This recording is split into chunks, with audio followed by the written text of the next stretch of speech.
ਰਾਮ ਸਰੂਪ ਪਣਖੀ ਦੀ ਸਵੈ ਜੀਵਨੀ ਮਲੇ ਝਾੜੀਆਂ ਦਾ ਅੱਠਾਂ ਹੀ ਵਾਂਗ। ਇੱਥੇ ਬਰਨਾਲੇ ਇੱਕ ਆੜ੍ਹਤੀਆ ਸੀ। ਉਹਦੇ ਇੱਕ ਰਾਜਨੀਤਿਕ ਪਾਰਟੀ ਨਾਲ ਵੀ ਸੰਬੰਧ ਸਨ। ਉਹ ਖੁਦ ਧਾਰਮਿਕ ਜਿਹਾ ਬੰਦਾ ਸੀ। ਮਹੀਨੇ 20 ਦਿਨਾਂ ਪਿੱਛੋਂ ਹੀ ਚਿੰਤਪੁਰਨੀ, ਨੈਣਾ ਦੇਵੀ, ਵੈਸ਼ਨੋ ਦੇਵੀ ਤੁਰਿਆ ਰਹਿੰਦਾ। ਉਹ ਇੱਥੋਂ ਦੇ 1-2 ਪ੍ਰਾਈਵੇਟ ਸਕੂਲਾਂ ਦਾ ਪ੍ਰਧਾਨ ਸੈਕਟਰੀ ਵੀ ਸੀ। ਉਹ ਆਪਣੇ ਆਪ ਨੂੰ ਪੱਤਰਕਾਰ ਵੀ ਅਖਵਾਉਂਦਾ। ਉਹਦੀ ਭੇਜੀ ਖਬਰ ਕਦੇ ਕਦੇ ਟੁੱਟੇ ਫੁੱਟੇ ਅਖਬਾਰ 'ਚ ਛਪ ਜਾਂਦੀ। ਵੱਡੀ ਗੱਲ, ਉਹ ਸਾਹਿਤ ਨੂੰ ਵੀ ਮੂੰਹ ਮਾਰਦਾ ਸੀ। ਕਵਿਤਾਵਾਂ ਲਿਖਦਾ, ਕਹਾਣੀਆਂ ਲਿਖਣ 'ਚ ਦਿਲਚਸਪੀ ਰੱਖਦਾ। ਮੇਰੇ ਨਾਲ ਉਹਦੇ ਪਤਾ ਨਹੀਂ ਕਦੋਂ ਤੇ ਕਿੱਥੇ ਹੱਥ ਜੁੜ ਗਏ। ਸਾਲ 6 ਮਹੀਨਿਆਂ ਬਾਅਦ ਹੀ ਉਹ ਮੇਰਾ ਪੱਕਾ ਯਾਰ ਬਣ ਗਿਆ। ਉਹ ਧੜਾ ਧੜ ਕਹਾਣੀਆਂ ਲਿਖਣ ਲੱਗਿਆ। ਮੈਂ ਉਹਦੀਆਂ ਕਹਾਣੀਆਂ ਨੂੰ ਸੋਧਦਾ, ਫਿਰ ਇੱਧਰ ਉੱਧਰ ਅਖਬਾਰਾਂ ਰਸਾਲਿਆਂ ਨੂੰ ਛਪਣ ਭੇਜਦਾ। ਉਹਦੀਆਂ ਕਹਾਣੀਆਂ ਵੀ ਛਪਦੀਆਂ ਵੀ ਸਨ। ਉਹਨੇ 2 ਨਾਵਲ ਵੀ ਲਿਖੇ, ਜਿਨ੍ਹਾਂ 'ਤੇ ਬਹੁਤ ਹੀ ਮਗਜ਼ ਪੱਚੀ ਮੈਨੂੰ ਹੀ ਕਰਨੀ ਪਈ। ਉਹਨੇ ਮੇਰੇ ਨਾਲ ਬਹੁਤ ਜ਼ਿਆਦਾ ਘਰੇਲੂ ਸੰਬੰਧ ਵਧਾ ਲਏ। ਉਹ 5ਵੇਂ ਚੌਥੇ ਦਿਨ ਮੇਰੇ ਕੋਲ ਆਉਂਦਾ, 2-2 ਘੰਟੇ ਇੱਥੇ ਹੀ ਬੈਠਾ ਗੱਲਾਂ ਮਾਰਦਾ ਰਹਿੰਦਾ। ਇੱਥੇ ਹੀ ਦੁਪਹਿਰ ਦੀ ਰੋਟੀ ਖਾਂਦਾ। ਮੈਂ ਉਹਦੇ ਘਰ ਜਾਂਦਾ ਤਾਂ ਮੈਨੂੰ ਘੰਟਾ ਹਿੱਲਣ ਨਹੀਂ ਦਿੰਦਾ ਸੀ। ਆਖਦਾ, ਬਸ 10 ਮਿੰਟ ਹੋਰ ਬੈਠ ਜਾਓ।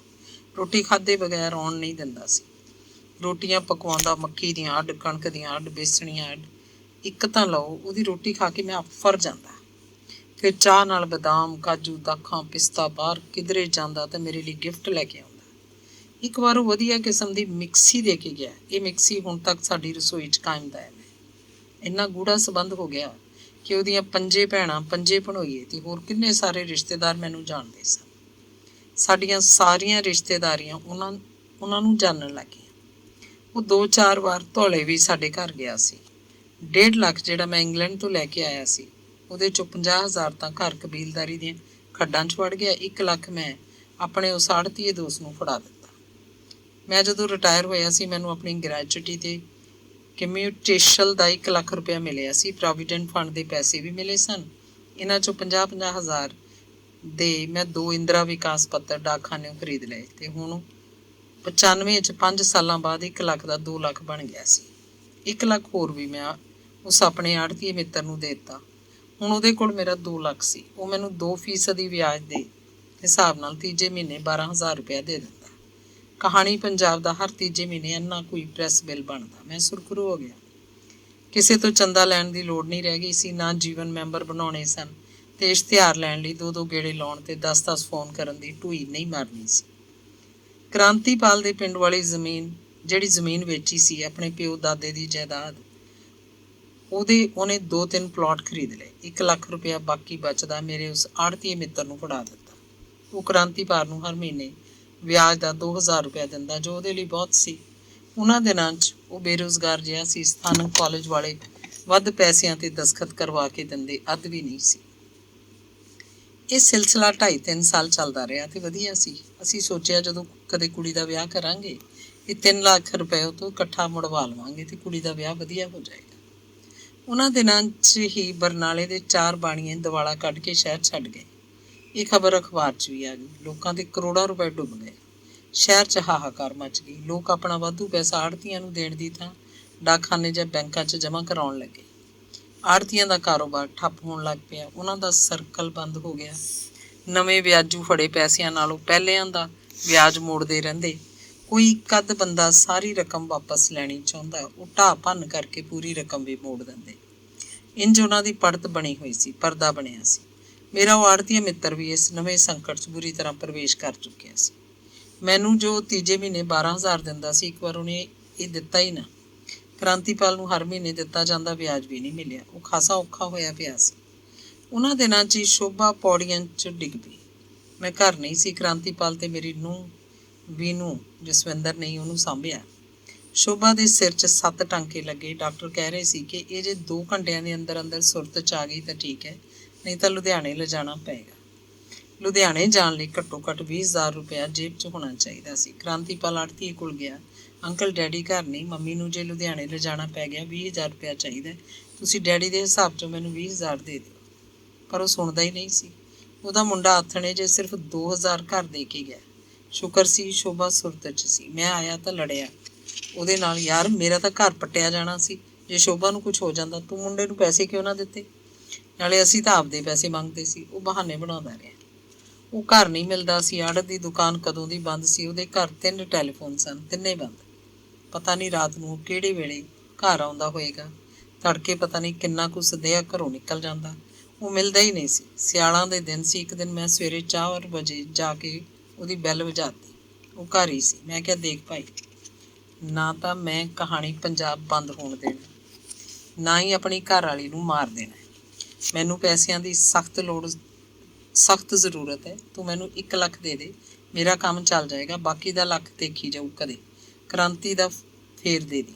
ਉਹ ਅੱਖਾਂ ਭਰੀ ਬੈਠਾ ਸੀ। ਉਹਦਾ ਬੋਲ ਭਾਰੀ ਸੀ। ਆਖ ਰਿਹਾ ਸੀ, ਅਣਖੀ, 1 ਮਹੀਨੇ ਤੱਕ ਆਪਣਾ ਕੰਮ ਠੀਕ ਹੋ ਜਾਊ। ਕਾਰੋਬਾਰ ਖੜਦਾ ਨਹੀਂ ਆਪਣਾ। ਆਪਾਂ ਸਭ ਦੇ ਮੋੜਾਂਗੇ। ਤੁਹਾਡੇ ਪੈਸੇ ਤੇ ਕ੍ਰਾਂਤੀਕਾਰ ਵਾਲਾ ਲੱਖ ਵੀ ਪਹਿਲਾਂ ਦਿਓ ਮੈਂ। ਤੁਸੀਂ ਚਿੰਤਾ ਨਾ ਕਰੋ। ਚਿੰਤਪੁਰਨੀ ਦੇਵੀ ਦਾ ਵਾਰ ਹੈ ਆਪਾਂ ਨੂੰ। ਉਹ ਸਭ ਦੀ ਚਿੰਤਾ ਦੂਰ ਕਰਦੀ ਹੈ। ਉਸ ਸਵੇਰ ਉਹ ਤੋਂ ਫੋਕੀ ਚਾਹ ਵੀ ਨਹੀਂ ਸਰੀ ਸੀ। ਉਹਦੇ ਮੁਨੀਮ ਤੋਂ ਪਤਾ ਲੱਗਿਆ ਉਹਨੇ 4.25 ਕਰੋੜ ਰੁਪਇਆ ਲੋਕਾਂ ਦਾ ਵਿਆਜੂ ਦੇਣਾ ਸੀ। ਇੱਕ ਦਿਨ ਅਚਾਨਕ ਖਬਰ ਮਿਲੀ, ਉਹ ਆਪਣਾ ਜਵਾਕ ਜੱਲਾ ਲੈ ਕੇ ਸਮਾਨ ਦਾ ਟਰੱਕ ਭਰ ਕੇ ਰਾਤੋਂ ਰਾਤ ਪਤਾ ਨਹੀਂ ਕਿੱਧਰ ਦੌੜ ਗਿਆ। ਬੱਚਤਕਾਰੀ ਹੱਥ ਮਲਦੇ ਰਹਿ ਗਏ। ਮੇਰੇ ਕੁੜਮ ਸਰਦਾਰ ਬਿਸ਼ੰਬਰ ਸਿੰਘ ਦੇ ਜ਼ੋਰ ਦੇਣ 'ਤੇ ਅਸੀਂ ਪਟਿਆਲੇ ਲਿਜਾ ਕੇ ਸ਼ੋਭਾ ਦੇ ਸਿਰ ਦਾ ਸਿਟੀ ਸਕੈਨ ਕਰਵਾਇਆ। ਉਹਦੇ ਦਿਮਾਗ ਦੀਆਂ ਨਾੜਾਂ 'ਚ ਖੂਨ ਜੰਮ ਗਿਆ ਸੀ। 22 ਨੰਬਰ ਫਾਟਕ ਵਾਲਾ ਡਾਕਟਰ ਸਚਦੇਵਾ ਕਹਿੰਦਾ ਸੀ, ਦਵਾਈਆਂ ਨਾਲ ਹੀ ਖੂਨ ਰਿਮੂਵ ਹੋ ਜਾਏਗਾ, ਨਹੀਂ ਤਾਂ ਫਿਰ ਲੁਧਿਆਣੇ ਆਪਰੇਸ਼ਨ ਕਰਾਉਣਾ ਪਏਗਾ। ਅਸੀਂ ਹਫ਼ਤੇ ਬਾਅਦ ਹੀ ਪਟਿਆਲੇ ਜਾਂਦੇ। 1.5 ਮਹੀਨੇ ਬਾਅਦ ਸਿਰ ਦਾ ਫਿਰ ਸਿਟੀ ਸਕੈਨ ਕਰਾਇਆ। ਨਾੜਾਂ 'ਚ ਜੰਮਿਆ ਖੂਨ ਨਹੀਂ ਰਹਿ ਗਿਆ ਸੀ। ਉਹ ਹੌਲੀ ਹੌਲੀ ਠੀਕ ਹੋਣ ਲੱਗੀ। ਪਰ 1 ਸਾਲ ਤੱਕ ਉਹਦਾ ਦਿਮਾਗੀ ਤਵਾਜ਼ਨ ਵਾਪਸ ਨਹੀਂ ਆਇਆ। ਨਾ ਤਾਂ ਉਹ ਟੈਲੀਵਿਜ਼ਨ ਦੇਖ ਸਕਦੀ ਸੀ, ਨਾ ਹੀ ਮੈਗਜ਼ੀਨ ਦੀ ਕੋਈ ਰਚਨਾ ਸਮਝ 'ਚ ਆਉਂਦੀ ਸੀ। 1 ਸਾਲ ਤੱਕ ਉਹਦਾ ਦਵਾਈਆਂ ਦਾ ਖਰਚ 100 ਰੁਪਇਆ ਰੋਜ਼ਾਨਾ ਸੀ। ਇੱਕ ਗੋਲੀ ਜੋ 13 ਰੁਪਏ ਦੀ ਸੀ, ਦਿਨ 'ਚ 3 ਵਾਰ ਖਾਣੀ ਹੁੰਦੀ। 1 ਸਾਲ ਤਾਂ ਜਿਵੇਂ ਕਿਵੇਂ ਕੱਢਿਆ ਮੈਂ। ਸ਼ੋਭਾ ਦੀਆਂ ਦਵਾਈਆਂ ਵੀ ਚੱਲਦੀਆਂ ਰਹੀਆਂ ਤੇ ਕਹਾਣੀ ਪੰਜਾਬ ਲਗਾਤਾਰ ਛਪਦਾ ਰਿਹਾ। ਮੈਂ ਬਾਹਰਲੇ ਦੇਸ਼ਾਂ ਨੂੰ ਚਿੱਠੀਆਂ ਲਿਖੀਆਂ। ਬਹੁਤ ਸਾਰੇ ਮਿੱਤਰ ਲੇਖਕਾਂ ਨੇ ਮਦਦ ਭੇਜੀ। ਕੁਝ ਮਿੱਤਰ ਇੱਧਰ ਪੰਜਾਬ ਵਿੱਚ ਵੀ ਸਨ, ਜਿਨ੍ਹਾਂ ਨੇ ਆਪਣੇ ਵਿੱਤ ਅਨੁਸਾਰ ਮੇਰੀ ਮਦਦ ਕੀਤੀ। ਇਸੇ ਕਰਕੇ ਪਰਚਾ ਚੱਲਦਾ ਰਿਹਾ। ਪਰ ਕੁਦਰਤ ਵੀ ਕਦੇ-ਕਦੇ ਮਦਦ ਕਰਦੀ ਹੈ। 1997 ਦੇ ਅਖੀਰ 'ਚ ਮੈਨੂੰ ਭਾਰਤ ਸਰਕਾਰ ਦੇ ਮਾਨਵ ਸੰਸਾਧਨ ਵਿਕਾਸ ਮੰਤਰਾਲਾ ਵੱਲੋਂ ਉਹਨਾਂ ਦੇ ਕਲਚਰ ਵਿਭਾਗ ਦੀ ਸੀਨੀਅਰ ਫੈਲੋਸ਼ਿਪ ਮਿਲ ਗਈ। ਇਹ 2 ਸਾਲਾਂ ਲਈ ਸੀ। 6000 ਰੁਪਇਆ ਮਹੀਨਾ ਮਿਲਣਾ ਸੀ। ਮੈਂ ਪੰਜਾਬੀ ਨਾਵਲ ਵਿੱਚ ਮਲਵਈ ਸੱਭਿਆਚਾਰ ਸੰਬੰਧੀ ਖੋਜ ਕਰਨੀ ਸੀ। ਇਹ ਸੀਨੀਅਰ ਫੈਲੋਸ਼ਿਪ ਮੈਨੂੰ ਅਚਾਨਕ ਮਿਲੀ ਸੀ। ਇਹਦੀ ਕੋਈ ਉਡੀਕ ਨਹੀਂ ਸੀ। ਬਹੁਤ ਮਹੀਨੇ ਪਹਿਲਾਂ ਕਦੇ ਕ੍ਰਾਂਤੀਕਾਰ ਨੇ ਮੈਥੋਂ ਫਾਰਮ ਭਰਵਾਏ ਸਨ। ਫੈਲੋਸ਼ਿਪ ਦੇਣ ਵਾਲਾ ਉੱਥੇ ਕੋਈ ਭਲਾ ਪੁਰਸ਼ ਬੈਠਾ ਹੋਏਗਾ, ਜਿਹਦੇ ਮਨ 'ਚ ਕੋਈ ਰੱਬੀ ਮਿਹਰ ਪਈ। 2 ਸਾਲ ਇਸ ਫੈਲੋਸ਼ਿਪ ਨੇ ਵਧੀਆ ਲੰਘਾਏ। ਸ਼ੋਭਾ ਨੂੰ ਮਿਰਗੀ ਦਾ ਦੌਰਾ ਪਿਆ ਸੀ। ਦਵਾਈ 3 ਸਾਲ ਲਗਾਤਾਰ ਖਾਣੀ ਸੀ। ਕਹਾਣੀ ਪੰਜਾਬ ਨੂੰ ਵੀ ਮਿਰਗੀ ਦਾ ਦੌਰਾ ਪਿਆ ਸੀ। ਜੇ ਉਹ 2 ਲੱਖ ਨਾ ਡੁੱਬਦਾ ਤਾਂ ਸੀਨੀਅਰ ਫੈਲੋਸ਼ਿਪ ਦਾ 1,44,000 ਵੀ ਬਚਿਆ ਰਹਿ ਜਾਂਦਾ। ਅੰਗ 29ਵਾਂ। ਕਹਾਣੀ ਪੰਜਾਬ ਕਰਕੇ ਹੀ ਮੈਂ ਦੂਜੀ ਵਾਰ ਇੰਗਲੈਂਡ ਗਿਆ। ਮਈ 2000 ਵਿੱਚ ਉਹਨਾਂ ਲੋਕਾਂ ਦਾ ਪਿਆਰ ਪਹਿਲਾਂ ਵਾਂਗ ਹੀ ਲਾਜਵਾਬ ਸੀ। ਹਰਜੀਤ ਅਟਵਾਲ ਆਪਣੀ ਵੈਨ 'ਚ ਲੰਡਨ ਸਾਰੇ ਵਿੱਚ ਸ਼ਾਪਾਂ ਦੇ ਫਾਸਟ ਫੂਡ ਦੇ ਪੈਕਟ ਵੀ ਸਪਲਾਈ ਕਰੀ ਗਿਆ ਤੇ ਮੈਨੂੰ ਇੰਗਲੈਂਡ ਦਾ ਸਾਰਾ ਸਾਹਿਤਕ ਜੁਗਰਾਫੀਆ ਵੀ ਸਮਝਾਤਾ। ਉਹਨੇ ਆਪ ਮੈਨੂੰ 100 ਪਾਉਂਡ ਹੀ ਨਹੀਂ ਦਿੱਤਾ, ਆਪਣੇ 4-5 ਰਿਸ਼ਤੇਦਾਰ ਮੁੰਡਿਆਂ ਦੇ ਘਰੀ ਵੀ ਲੈ ਕੇ ਗਿਆ, ਜਿਨ੍ਹਾਂ ਨੇ ਮੈਨੂੰ ਗਿਫਟ ਦਿੱਤੇ 20-20 ਪਾਉਂਡ ਵੀ। ਰਾਣੀ ਕਰਮਿੰਦਰ ਕੌਰ, ਗੁੱਡ ਕੁਲਵੰਤ ਕੌਰ ਤੇ ਵੀਨਾ ਵਰਮਾ, ਜੋ ਸਕੀਆਂ ਭੈਣਾਂ ਨਾਲੋਂ ਵੀ ਵੱਧ ਹਨ, ਆਪ 100-100 ਪਾਉਂਡ ਹੀ ਨਹੀਂ ਦਿੱਤਾ, ਹੋਰਾਂ ਤੋਂ ਵੀ 5-5 ਸਾਲ ਦਾ ਚੰਦਾ ਦਵਾਇਆ। ਕੁਲਵਿੰਦਰ ਸੋਲ ਹਮੇਸ਼ਾ ਮੇਰੇ ਅੰਗ ਸੰਗ ਰਿਹਾ। ਪਹਿਲਾਂ ਵਾਂਗ ਹੀ ਕਵੈਂਟਰੀ ਦੇ ਇੱਕ ਫੰਕਸ਼ਨ ਵਿੱਚ ਉਹਨੇ ਮੈਨੂੰ 100 ਪਾਉਂਡ ਸਨਮਾਨ ਦਵਾਇਆ। 4-5 ਮੁੰਡਿਆਂ ਤੋਂ 50-50 ਪਾਉਂਡ ਚੰਦਾ ਦਵਾਇਆ। ਕਵੈਂਟਰੀ ਦੇ ਮਰਹੂਮ ਮਹਿੰਦਰ ਸਾਜਨ ਦੀ ਮੁਹੱਬਤ ਬੇਮਿਸਾਲ ਸੀ। ਕਵੈਂਟਰੀ ਤੇ ਹੀ ਗੁਰਮੁਖ ਸਿੰਘ ਕੋਹਲੀ ਦਾ 100 ਪਾਉਂਡ ਵੱਡੀ ਗੱਲ ਨਹੀਂ ਸੀ। ਵੱਡੀ ਗੱਲ ਸੀ ਉਹਨਾਂ ਮੈਨੂੰ ਥਾਮਸ ਹਾਰਡੀ ਦੇ ਪਿੰਡ ਦੀ ਯਾਤਰਾ ਕਰਾਈ। ਹਾਰਡੀ ਮੇਰਾ ਮਨ ਭਾਉਂਦਾ ਨਾਵਲਕਾਰ ਹੈ। ਉਹਦਾ ਜੱਦੀ ਘਰ ਦੇਖਣਾ, ਟਾਊਨ ਲਾਇਬ੍ਰੇਰੀ ਵਿੱਚ ਹਾਰਡੀ ਦਾ ਵਿਸ਼ੇਸ਼ ਸਥਾਨ ਤੇ ਹਾਰਡੀ ਦਾ ਅਜਾਇਬ ਘਰ ਮੈਨੂੰ ਕਿਹਨੇ ਦਿਖਾਉਣੇ ਸੀ। ਜੇ ਗੁਰਮੁਖ ਸਿੰਘ ਕੋਹਲੀ ਤੇ ਉਹਦੀ ਪਤਨੀ ਜਗਜੀਤ ਕੌਰ ਮੈਨੂੰ ਡਾਰਚੈਸਟਰ ਨਾ ਲੈ ਕੇ ਜਾਂਦੇ। ਗਲਾਸਕੋ ਵਾਲੇ ਮਿੱਤਰਾਂ ਸੇਵਾ ਸਿੰਘ ਕੋਹਲੀ ਤੇ ਗੁਰਦੀਪ ਸਿੰਘ ਪੁਰੀ ਨੇ 100-100 ਪਾਉਂਡ ਆਪ ਦੇ ਕੇ ਹੋਰਾਂ ਤੋਂ ਵੀ 30-30 ਪਾਉਂਡ ਦਵਾਏ। ਮੇਲ ਮਿਲਾਪ ਸੈਂਟਰ ਵੱਲੋਂ ਪਹਿਲਾਂ ਵਾਂਗ ਹੀ ਮੇਰਾ ਸਨਮਾਨ ਕੀਤਾ ਗਿਆ। ਪਹਿਲੀ ਵਾਰ ਜਦੋਂ ਮੈਂ ਇੰਗਲੈਂਡ ਆਇਆ ਸੀ, ਦੇਸ ਪਰਦੇਸ ਵੀਕਲੀ ਵਾਲੇ ਤਰਸੇਮ ਸਿੰਘ ਪੁਰੇਵਾਲ ਦਾ ਪੈਂਤੜਾ ਖੂਬ ਸੀ। ਮੈਂ ਉੱਧਰ ਡਰਬੀ ਵਾਲੇ ਵੀਕਲੀ ਪੰਜਾਬ ਟਾਈਮਸ ਵਿੱਚ ਕਾਲਮ ਲਿਖਦਾ ਸੀ, ਇਸ ਲਈ ਹੋਰ ਕਿਸੇ ਵੀਕਲੀ ਨਾਲ ਵਾਹ ਨਹੀਂ ਸੀ। ਪਰ ਜਦੋਂ ਕ੍ਰਿਸਮਸ ਨੇੜੇ ਸੀ ਤੇ ਇੰਗਲੈਂਡ ਤੋਂ ਮੁੜਨ ਦੀਆਂ ਤਿਆਰੀਆਂ ਕਰ ਰਿਹਾ ਸੀ, ਇੱਕ ਦਿਨ ਸ਼ਾਮ ਨੂੰ ਤਰਸੇਮ ਪੁਰੇਵਾਲ ਦਾ ਫੋਨ ਆਇਆ। ਪਹਿਲਾਂ ਤਾਂ ਉਹ ਗਿਲੇ ਗੁਜ਼ਾਰੀਆਂ ਕਰਦਾ ਰਿਹਾ, ਆਖ ਰਿਹਾ ਸੀ ਤੂੰ ਇੰਗਲੈਂਡ ਵੜਦਾ ਹੀ ਗਲਤ ਹੱਥਾਂ ਤੇ ਚੜ ਗਿਆ। ਫਿਰ ਉਹਨੇ ਪੂਰੇ ਮਾਣ ਤੇ ਆਪਣੱਤ ਨਾਲ ਕਿਹਾ ਕਿ ਕ੍ਰਿਸਮਸ ਨੰਬਰ ਨੇੜੇ ਹੈ, ਤੂੰ ਕੋਈ ਰਚਨਾ ਭੇਜ, ਤੇਰੀ ਰਚਨਾ ਬਗੈਰ ਦੇਸ ਪਰਦੇਸ ਛਪੇਗਾ ਨਹੀਂ। ਠੀਕ ਹੈ, ਮੈਂ ਆਪਣੀ ਕੋਈ ਕਹਾਣੀ ਭੇਜ ਦਿੰਦਾ। ਮੈਂ ਕਿਹਾ ਨਹੀਂ, ਕਹਾਣੀ ਨਹੀਂ, ਤੂੰ 2 ਮਹੀਨਿਆਂ ਤੋਂ ਇੱਥੇ ਹੈ, ਤੂੰ ਕੀ ਦੇਖਿਆ ਇੰਗਲੈਂਡ ਆ ਕੇ, ਲਿਖ ਕੇ ਭੇਜ। ਇਹ ਵੀ ਠੀਕ ਹੈ, ਮੈਂ 4-5 ਪੇਜ ਭੇਜ ਦਿੰਦਾ, ਹੋਰ ਦੱਸ। ਨਹੀਂ 4-5 ਨਹੀਂ, 50 ਪੇਜ ਲਿਖ ਕੇ ਭੇਜ। 50 ਪੇਜ? ਮੈਂ ਕੋਈ ਮਸ਼ੀਨ ਆ? ਕ੍ਰਿਸਮਸ 'ਚ ਸਿਰਫ 5 ਦਿਨ ਬਾਕੀ ਨੇ, ਤੂੰ ਲਿਖ ਸਕਦਾ ਹੈ 50 ਪੇਜ? ਮੈਨੂੰ ਪਤਾ ਹੈ ਤੇਰੇ 'ਚ ਕਪੈਸਿਟੀ ਹੈਗੀ, ਤੂੰ 50 ਪੇਜ ਲਿਖ ਇੰਗਲੈਂਡ ਬਾਰੇ ਆਪਣੇ ਪ੍ਰਭਾਵ, ਮੈਂ ਤੈਨੂੰ 1000 ਪਾਉਂਡ ਦਿਆਂਗਾ। ਉਹ ਨਹੀਂ ਭਾਈ, ਪੈਸਿਆਂ ਦੀ ਗੱਲ ਨਹੀਂ, ਅਣਖੀ ਯਾਰ, 3 ਦਿਨ ਪਏ ਨੇ, 3 ਦਿਨਾਂ 'ਚ 50 ਪੇਜ ਲਿਖ ਮਾਰ, ਤੀਜੇ ਦਿਨ ਸ਼ਾਮ ਨੂੰ ਪੋਸਟ ਕਰ ਦੇ, ਅਗਲੇ ਦਿਨ ਲਿਫਾਫਾ ਮਿਲ ਜਾਣਾ, ਉਸੇ ਦਿਨ ਹੀ ਮੈਟਰ ਕੰਪੋਜ਼ ਹੋ ਜੂ। ਦੇਖਦਾ ਫਿਰ। ਮੇਰੇ ਦਿਮਾਗ 'ਚ 1000 ਪਾਉਂਡ ਘੁੰਮ ਰਿਹਾ ਸੀ। ਅਣਖੀ, ਮੈਂ ਨਹੀਂ ਜਾਣਦਾ ਕੋਈ ਬਹਾਨਾ, ਅੱਜ ਦਾ ਦਿਨ ਛੱਡ ਕੇ ਕੱਲ੍ਹ ਨੂੰ ਲਿਖਣਾ ਸ਼ੁਰੂ ਕਰ ਦੇ, ਤੀਜੇ ਦਿਨ ਸ਼ਾਮ ਨੂੰ ਪੋਸਟ ਕਰ ਦੇ, ਚੌਥੇ ਦਿਨ ਤੇਰਾ 50 ਸਫ਼ੇ ਮੈਨੂੰ ਮਿਲ ਜਾਣੇ ਚਾਹੀਦੇ ਨੇ। ਉਹਨੇ ਫੋਨ ਝੱਟ ਬੰਦ ਕਰ ਦਿੱਤਾ। ਅਗਲਾ ਦਿਨ ਕਿਹਨੂੰ ਆਇਆ? ਮੈਂ ਉਸੇ ਵੇਲੇ ਕਾਗਜ਼ ਲੱਭਣ ਲੱਗਿਆ। ਰਾਣੀ ਕਹਿੰਦੀ ਕੀ ਚਾਹੀਦਾ ਵੀਰ ਜੀ? 50 ਕਾਗਜ਼। ਕੀ ਕਰਨੇ ਨੇ ਇੰਨੇ ਕਾਗਜ਼? ਰਾਣੀ ਨੇ ਅੱਖਾਂ ਚੌੜੀਆਂ ਕੀਤੀਆਂ। ਲਿਖਣੇ ਨੇ, ਹੋਰ ਕੀ, 50 ਸਫ਼ੇ ਲਿਖ ਕੇ ਦੇਣੇ ਨੇ ਦੇਸ ਪਰਦੇਸ ਵਾਲਿਆਂ ਨੂੰ। ਅੱਛਾ। ਉਹ ਆਪ ਅਲਮਾਰੀਆਂ ਦੀ ਫਰੋਲਾ ਫਰਾਲੀ ਕਰਨ ਲੱਗੀ। ਗ੍ਰਹਿਮ ਇਸ ਤਰ੍ਹਾਂ ਦੀ ਲਿਖਣ ਸਮੱਗਰੀ ਪਤਾ ਨਹੀਂ ਲਿਆ ਕੇ ਕਿੱਥੇ ਕਿੱਥੇ ਰੱਖ ਚੜ੍ਹਦਾ ਸੀ। ਆਖਰ ਰਾਣੀ ਨੂੰ ਇੱਕ ਅਲਮਾਰੀ 'ਚੋਂ ਵਧੀਆ ਕਿਸਮ ਦੇ ਲਾਈਨਦਾਰ ਕਾਫੀ ਸਾਰੇ ਕਾਗਜ਼ ਮਿਲ ਗਏ। ਮੈਂ ਉਹ ਗਿਣੇ ਨਹੀਂ ਤੇ ਝੱਟ ਆਪਣੇ ਕਮਰੇ 'ਚ ਲੈ ਗਿਆ, ਬਾਲ ਪੈਨ ਕੱਢਿਆ, ਲਿਖਣਾ ਸ਼ੁਰੂ ਕਰਤਾ। ਇਹ ਵੀਕਐਂਡ ਤੋਂ ਪਹਿਲਾਂ ਦੇ ਦਿਨ ਸਨ। ਗ੍ਰਹਿਮ ਤੇ ਰਾਣੀ ਕੰਮਾਂ 'ਤੇ ਚਲੇ ਜਾਂਦੇ। ਪਿੱਛੋਂ ਘਰ 'ਚ ਮੈਂ ਇਕੱਲਾ ਸੀ ਜਾਂ ਪਿੰਜਰੇ 'ਚ ਬੰਦ ਹਰੇ ਰੰਗ ਦੀ ਇੱਕ ਚਿੜੀ। ਇਹ ਚਿੜੀ ਤੋਤੇ ਦੀ ਨਸਲ 'ਚੋਂ ਹੋਏਗੀ। ਅੰਗਰੇਜ਼ੀ ਦੇ ਕੁਝ ਸ਼ਬਦ ਬੋਲਦੀ ਤੇ ਮਾਲਕ ਦੀ ਬੋਲੀ ਸਮਝਦੀ। ਮੇਰੇ ਹੁੰਦਿਆਂ ਉਹ ਸਿਰਫ ਝਾਕਦੀ ਸੀ, ਬੋਲਦੀ ਨਹੀਂ ਸੀ। ਮੇਰੀ ਅੰਗਰੇਜ਼ੀ ਵੀ ਉਹਨੂੰ ਕੀ ਸਮਝ ਆਉਂਦੀ ਹੋਏਗੀ, ਪਰ ਮੈਨੂੰ ਉਸ ਚਿੜੀ ਦਾ ਸਹਾਰਾ ਬਹੁਤ ਸੀ। ਉੱਤੇ ਆਪਣੇ ਕਮਰੇ 'ਚ ਮੈਂ ਲਗਾਤਾਰ ਲਿਖਦਾ ਜਾ ਰਿਹਾ ਸੀ। ਕਾਗਜ਼ ਬਹੁਤ ਸੀ, 2 ਬਾਲ ਪੈਨ ਜੋ ਵਧੀਆ ਚੱਲਦੇ। ਜਦੋਂ ਥੱਕ ਜਾਂਦਾ, ਅੱਕ ਜਾਂਦਾ ਤਾਂ ਥੱਲੇ ਆ ਕੇ ਕਿਚਨ 'ਚ ਇਲੈਕਟ੍ਰਿਕ ਕੈਟਲ 'ਚ ਚਾਹ ਦਾ ਕੱਪ ਬਣਾਉਂਦਾ। ਸਿਰਫ ਪਾਣੀ ਗਰਮ ਕਰਨਾ ਹੁੰਦਾ, ਚਾਹ ਪੱਤੀ, ਖੰਡ ਤੇ ਦੁੱਧ ਬਾਅਦ 'ਚ ਕੱਪ 'ਚ ਹੀ ਘੋਲਣੇ ਹੁੰਦੇ। ਬਹੁਤ ਸਵਾਦੀ ਬਣਦੀ ਚਾਹ। ਕੋਲ ਹੀ ਬਿਸਕੁਟਾਂ ਦਾ ਡੱਬਾ ਸੀ, ਚਾਹ ਦੀ ਇੱਕ ਘੁੱਟ ਭਰ ਕੇ 2 ਬਿਸਕੁਟ ਵੀ ਖਾ ਲੈਣੇ। ਚਾਹ ਪੀਂਦਿਆਂ ਚਿੜੀ ਨੂੰ ਦੇਖਦੇ ਜਾਣਾ। ਉਹ ਚਾਹੇ ਬੋਲਦੀ ਨਹੀਂ ਸੀ, ਪਰ ਇਹ ਇੱਕ ਜੀਵਤਾ ਸੀ। ਜਦੋਂ ਰਾਣੀ ਦੇ ਗ੍ਰਹਿਮ ਘਰ ਵੜਦੇ, ਚਿੜੀ ਚਹਿਕਣ ਲੱਗਦੀ ਤੇ ਉਹਨਾਂ ਦਾ ਸਵਾਗਤ ਕਰਦੀ। 3 ਦਿਨ ਲਗਾਤਾਰ ਲਿਖਦਾ ਰਿਹਾ ਮੈਂ। ਤਰਤੀਬਵਾਰ ਜੋ ਵੀ ਮਨ 'ਚ ਆਇਆ ਲਿਖੀ ਗਿਆ। ਇੰਗਲੈਂਡ 'ਚ ਰਹਿੰਦੇ ਪੰਜਾਬੀ ਘਰਾਂ ਦੇ ਮੈਂ ਸਾਰੇ ਪੱਖ ਚੋਏ, ਉਹਨਾਂ ਦੀ ਘੁੱਟਣ ਭਰੀ ਜ਼ਿੰਦਗੀ ਨੂੰ ਨੇੜਿਓਂ ਹੋ ਕੇ ਬਿਆਨ ਕੀਤਾ। ਸਥਿਤੀਆਂ ਤੇ ਆਪਣੀਆਂ ਟਿੱਪਣੀਆਂ ਦਿੱਤੀਆਂ। ਮੈਂ 50 ਪੇਜ ਹੀ ਲਿਖੇ। ਕਾਗਜ਼ ਫੁੱਲ ਸਕੇਪ ਤਾਂ ਨਹੀਂ ਸੀ, ਥੋੜ੍ਹਾ ਛੋਟਾ ਸੀ ਲੰਬਾਈ 'ਚ। ਵੱਡੇ ਲਿਫਾਫੇ ਚੰਗੀ ਤਰ੍ਹਾਂ ਪੈਕਟ ਬਣਾ ਕੇ ਤੇ ਡਾਕਖਾਨੇ ਉਹਦਾ ਵਜ਼ਨ ਕਰਵਾ ਕੇ ਪੋਸਟ ਕਰ ਆਇਆ। ਖਾਸੇ ਟਿਕਟ ਲੱਗੇ। ਦੇਸ ਪਰਦੇਸ ਦਾ ਕ੍ਰਿਸਮਸ ਤੇ ਦੀਵਾਲੀ ਵਿਸ਼ੇਸ਼ ਅੰਕ ਮਿਲਿਆ। ਮੇਰਾ ਲੇਖ ਪੂਰੀ ਸ਼ਾਨ ਨਾਲ ਛਾਪਿਆ ਹੋਇਆ ਸੀ। ਮੇਰੀ ਫੋਟੋ ਸੀ, ਮੇਰੇ ਬਾਰੇ ਸੰਪਾਦਕੀ ਨੋਟ ਵੀ। ਉਸੇ ਸ਼ਾਮ ਮੈਨੂੰ ਫੋਨ ਆਉਣ ਲੱਗੇ। ਇੰਗਲੈਂਡ ਸਾਰੇ 'ਚ ਪੰਜਾਬੀ ਪਾਠਕਾਂ ਵੱਲੋਂ ਉਸ ਲੇਖ ਨੂੰ ਪਸੰਦ ਕੀਤਾ ਗਿਆ। ਕੁਝ ਲੋਕਾਂ ਦੇ ਇਤਰਾਜ਼ ਵੀ ਸਨ। ਮੈਨੂੰ ਪਤਾ ਲੱਗਿਆ ਸੀ ਤਰਸੇਮ ਪੁਰੇਵਾਲ ਨੇ ਦੇਸ ਪਰਦੇਸ ਦੇ ਦਫ਼ਤਰ ਬੁਲਾ ਕੇ ਮੈਨੂੰ ਪਾਰਟੀ ਦੇਣੀ ਸੀ। ਉਹਨੇ ਹੋਰ ਬੰਦਿਆਂ ਨੂੰ ਵੀ ਫੋਨ ਕਰ ਰੱਖੇ ਸੀ, ਪਰ ਮੈਂ ਗਿਆ ਨਹੀਂ। ਜਾਂਦਾ ਤਾਂ ਸ਼ਾਇਦ ਮੈਨੂੰ 1000 ਤੋਂ ਵੱਧ ਹੀ ਪਾਉਂਡ ਦੇ ਦਿੰਦਾ। ਮੈਂ ਇਹ ਵੀ ਸੁਣਿਆ ਸੀ ਕਿ ਉਹਨਾਂ ਦਿਨਾਂ 'ਚ ਸਿੱਖ ਖਾੜਕੂ ਦੇਸ ਪਰਦੇਸ ਦੇ ਦਫ਼ਤਰ ਆਉਂਦੇ ਰਹਿੰਦੇ ਹਨ, ਆਪਣੀਆਂ ਖਬਰਾਂ ਲਗਵਾਉਣ ਜਾਂ ਆਪਣੇ ਬਿਆਨ ਛਪਵਾਉਣ। ਮੈਂ ਡਰ ਗਿਆ ਕਿਤੇ ਕਿਸੇ ਖਾੜਕੂ ਨਾਲ ਮੇਰੀ ਫੋਟੋ ਨਾ ਕੋਈ ਖਿੱਚ ਲਵੇ। ਇਹ ਫੋਟੋ ਉੱਧਰ ਇੰਡੀਆ 'ਚ ਕਿਧਰੇ ਛਪ ਗਈ ਤਾਂ ਪੰਗਾ ਖੜਾ ਹੋ ਜਾਏਗਾ। ਮੈਂ ਸਾਊਥ ਹਾਲ ਗੁੱਡ ਭੈਣ ਦੇ ਘਰ ਠਹਿਰਿਆ ਸੀ। ਵੀਨਾ ਵਰਮਾ ਉੱਥੇ ਆ ਕੇ ਇਸ ਪਰਦੇਸ ਵੱਲੋਂ ਦਿੱਤੇ ਪੈਸੇ ਮੈਨੂੰ ਫੜਾ ਗਈ। ਦੇਸ ਪਰਦੇਸ ਵਾਲੇ ਉਸ ਲੇਖ ਨੂੰ ਆਧਾਰ ਬਣਾ ਕੇ ਇੰਡੀਆ ਆ ਕੇ ਫਿਰ ਮੈਂ ਪੂਰੀ ਕਿਤਾਬ ਲਿਖੀ, ਕਿਵੇਂ ਲੱਗਿਆ ਇੰਗਲੈਂਡ। ਪਰ ਜਦੋਂ ਮੈਂ 2000 'ਚ ਇੰਗਲੈਂਡ ਗਿਆ ਤਾਂ ਤਰਸੇਮ ਪੁਰੇਵਾਲ ਨਹੀਂ ਰਿਹਾ ਸੀ, ਉਹਦਾ ਕਤਲ ਹੋ ਗਿਆ ਸੀ। ਦੇਸ ਪਰਦੇਸ ਦੇ ਸੰਪਾਦਕ ਨੇ ਮੈਨੂੰ ਮੂੰਹ ਨਹੀਂ ਲਾਇਆ। ਮੈਂ 3 ਆਰਟੀਕਲ ਭੇਜੇ ਸਨ, ਉਹ ਨਹੀਂ ਛਪੇ। ਪਰ ਇਸ ਵਾਰ ਪੰਜਾਬ ਟਾਈਮਜ਼ ਦਾ ਹੁੰਗਾਰਾ ਚੰਗਾ ਸੀ। ਉਹਨਾਂ ਨੇ ਮੇਰੀ ਇੱਕ ਲੰਮੀ ਮੁਲਾਕਾਤ ਛਾਪੀ, ਉਹਦੇ ਪੈਸੇ ਦਿੱਤੇ। ਕਹਾਣੀ ਪੰਜਾਬ ਦੀ ਜੀਵਨ ਮੈਮਰੀ ਲਈ ਵੱਖਰੇ ਪੈਸੇ ਦਿੱਤੇ।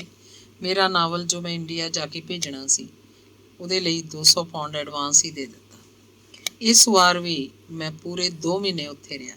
ਇਸ ਵਾਰ ਵੀ ਮੇਰੇ ਕੋਲ ਕਹਾਣੀ ਪੰਜਾਬ ਲਈ ਇਕੱਠਾ ਕੀਤਾ 1.5 ਲੱਖ ਰੁਪਇਆ ਸੀ। ਪਰਚਾ ਬੜੀ ਸ਼ਾਨ ਨਾਲ ਛਪਦਾ ਰਿਹਾ, ਪਰ ਜੇ ਬਜਵਾਂ ਖਰਚਾ ਹੋਵੇ ਤੇ ਉਨੀ ਬਜਵੀਂ ਆਮਦਨ ਨਾ ਹੋਵੇ ਤਾਂ ਰੁਪਈਆਂ ਦੇ ਭਰੇ ਖੂਹ ਵੀ ਇੱਕ ਦਿਨ ਖਾਲੀ ਹੋ ਜਾਂਦੇ ਆ। ਇਹ 1.5 ਲੱਖ ਵੀ ਸਿਰੇ ਲੱਗ ਗਿਆ। ਮੈਂ ਫੇਰ ਲਿਖੀਆਂ ਚਿੱਠੀਆਂ ਸੱਜਣ ਪਿਆਰਿਆਂ ਨੂੰ, ਉਹਨਾਂ ਦਾ ਹੁੰਗਾਰਾ ਫੇਰ ਉਵੇਂ ਹਾਂ ਪੱਖੀ ਸੀ। ਵਲਸਲ ਇੰਗਲੈਂਡ ਦਾ ਬਿਕਰਮਜੀਤ ਸਿੰਘ ਸੇਖਾ ਮੋਗੇ ਆ ਕੇ ਮੈਨੂੰ 40,000 ਰੁਪਇਆ ਦੇ ਕੇ ਗਿਆ। ਕਹਾਣੀ ਪੰਜਾਬ ਦੀ ਗੱਲ ਛਿੜੀ ਹੈ ਤੇ ਮੁਕਾਈ ਦਿਆਂ। ਮੈਨੂੰ 75ਵਾਂ ਜਾ ਰਿਹਾ। ਪਹਿਲਾਂ ਵਾਂਗ ਬਹੁਤਾ ਲਿਖਿਆ ਪੜ੍ਹਿਆ ਨਹੀਂ ਜਾਂਦਾ। ਕ੍ਰਾਂਤੀਪਾਲ ਸੰਪਾਦਕੀ ਲਿਖਦਾ, ਬਹੁਤੀ ਮੈਟਰ ਦੀ ਚੋਣ ਉਹੀ ਕਰਦਾ। ਮੈਂ ਕਹਾਣੀਆਂ ਪੜ੍ਹ ਲੈਣਾ ਤੇ ਫਿਰ ਪਰਚੇ ਦੀ ਸੈਟਿੰਗ ਮੈਂ ਹੀ ਕਰਦਾ।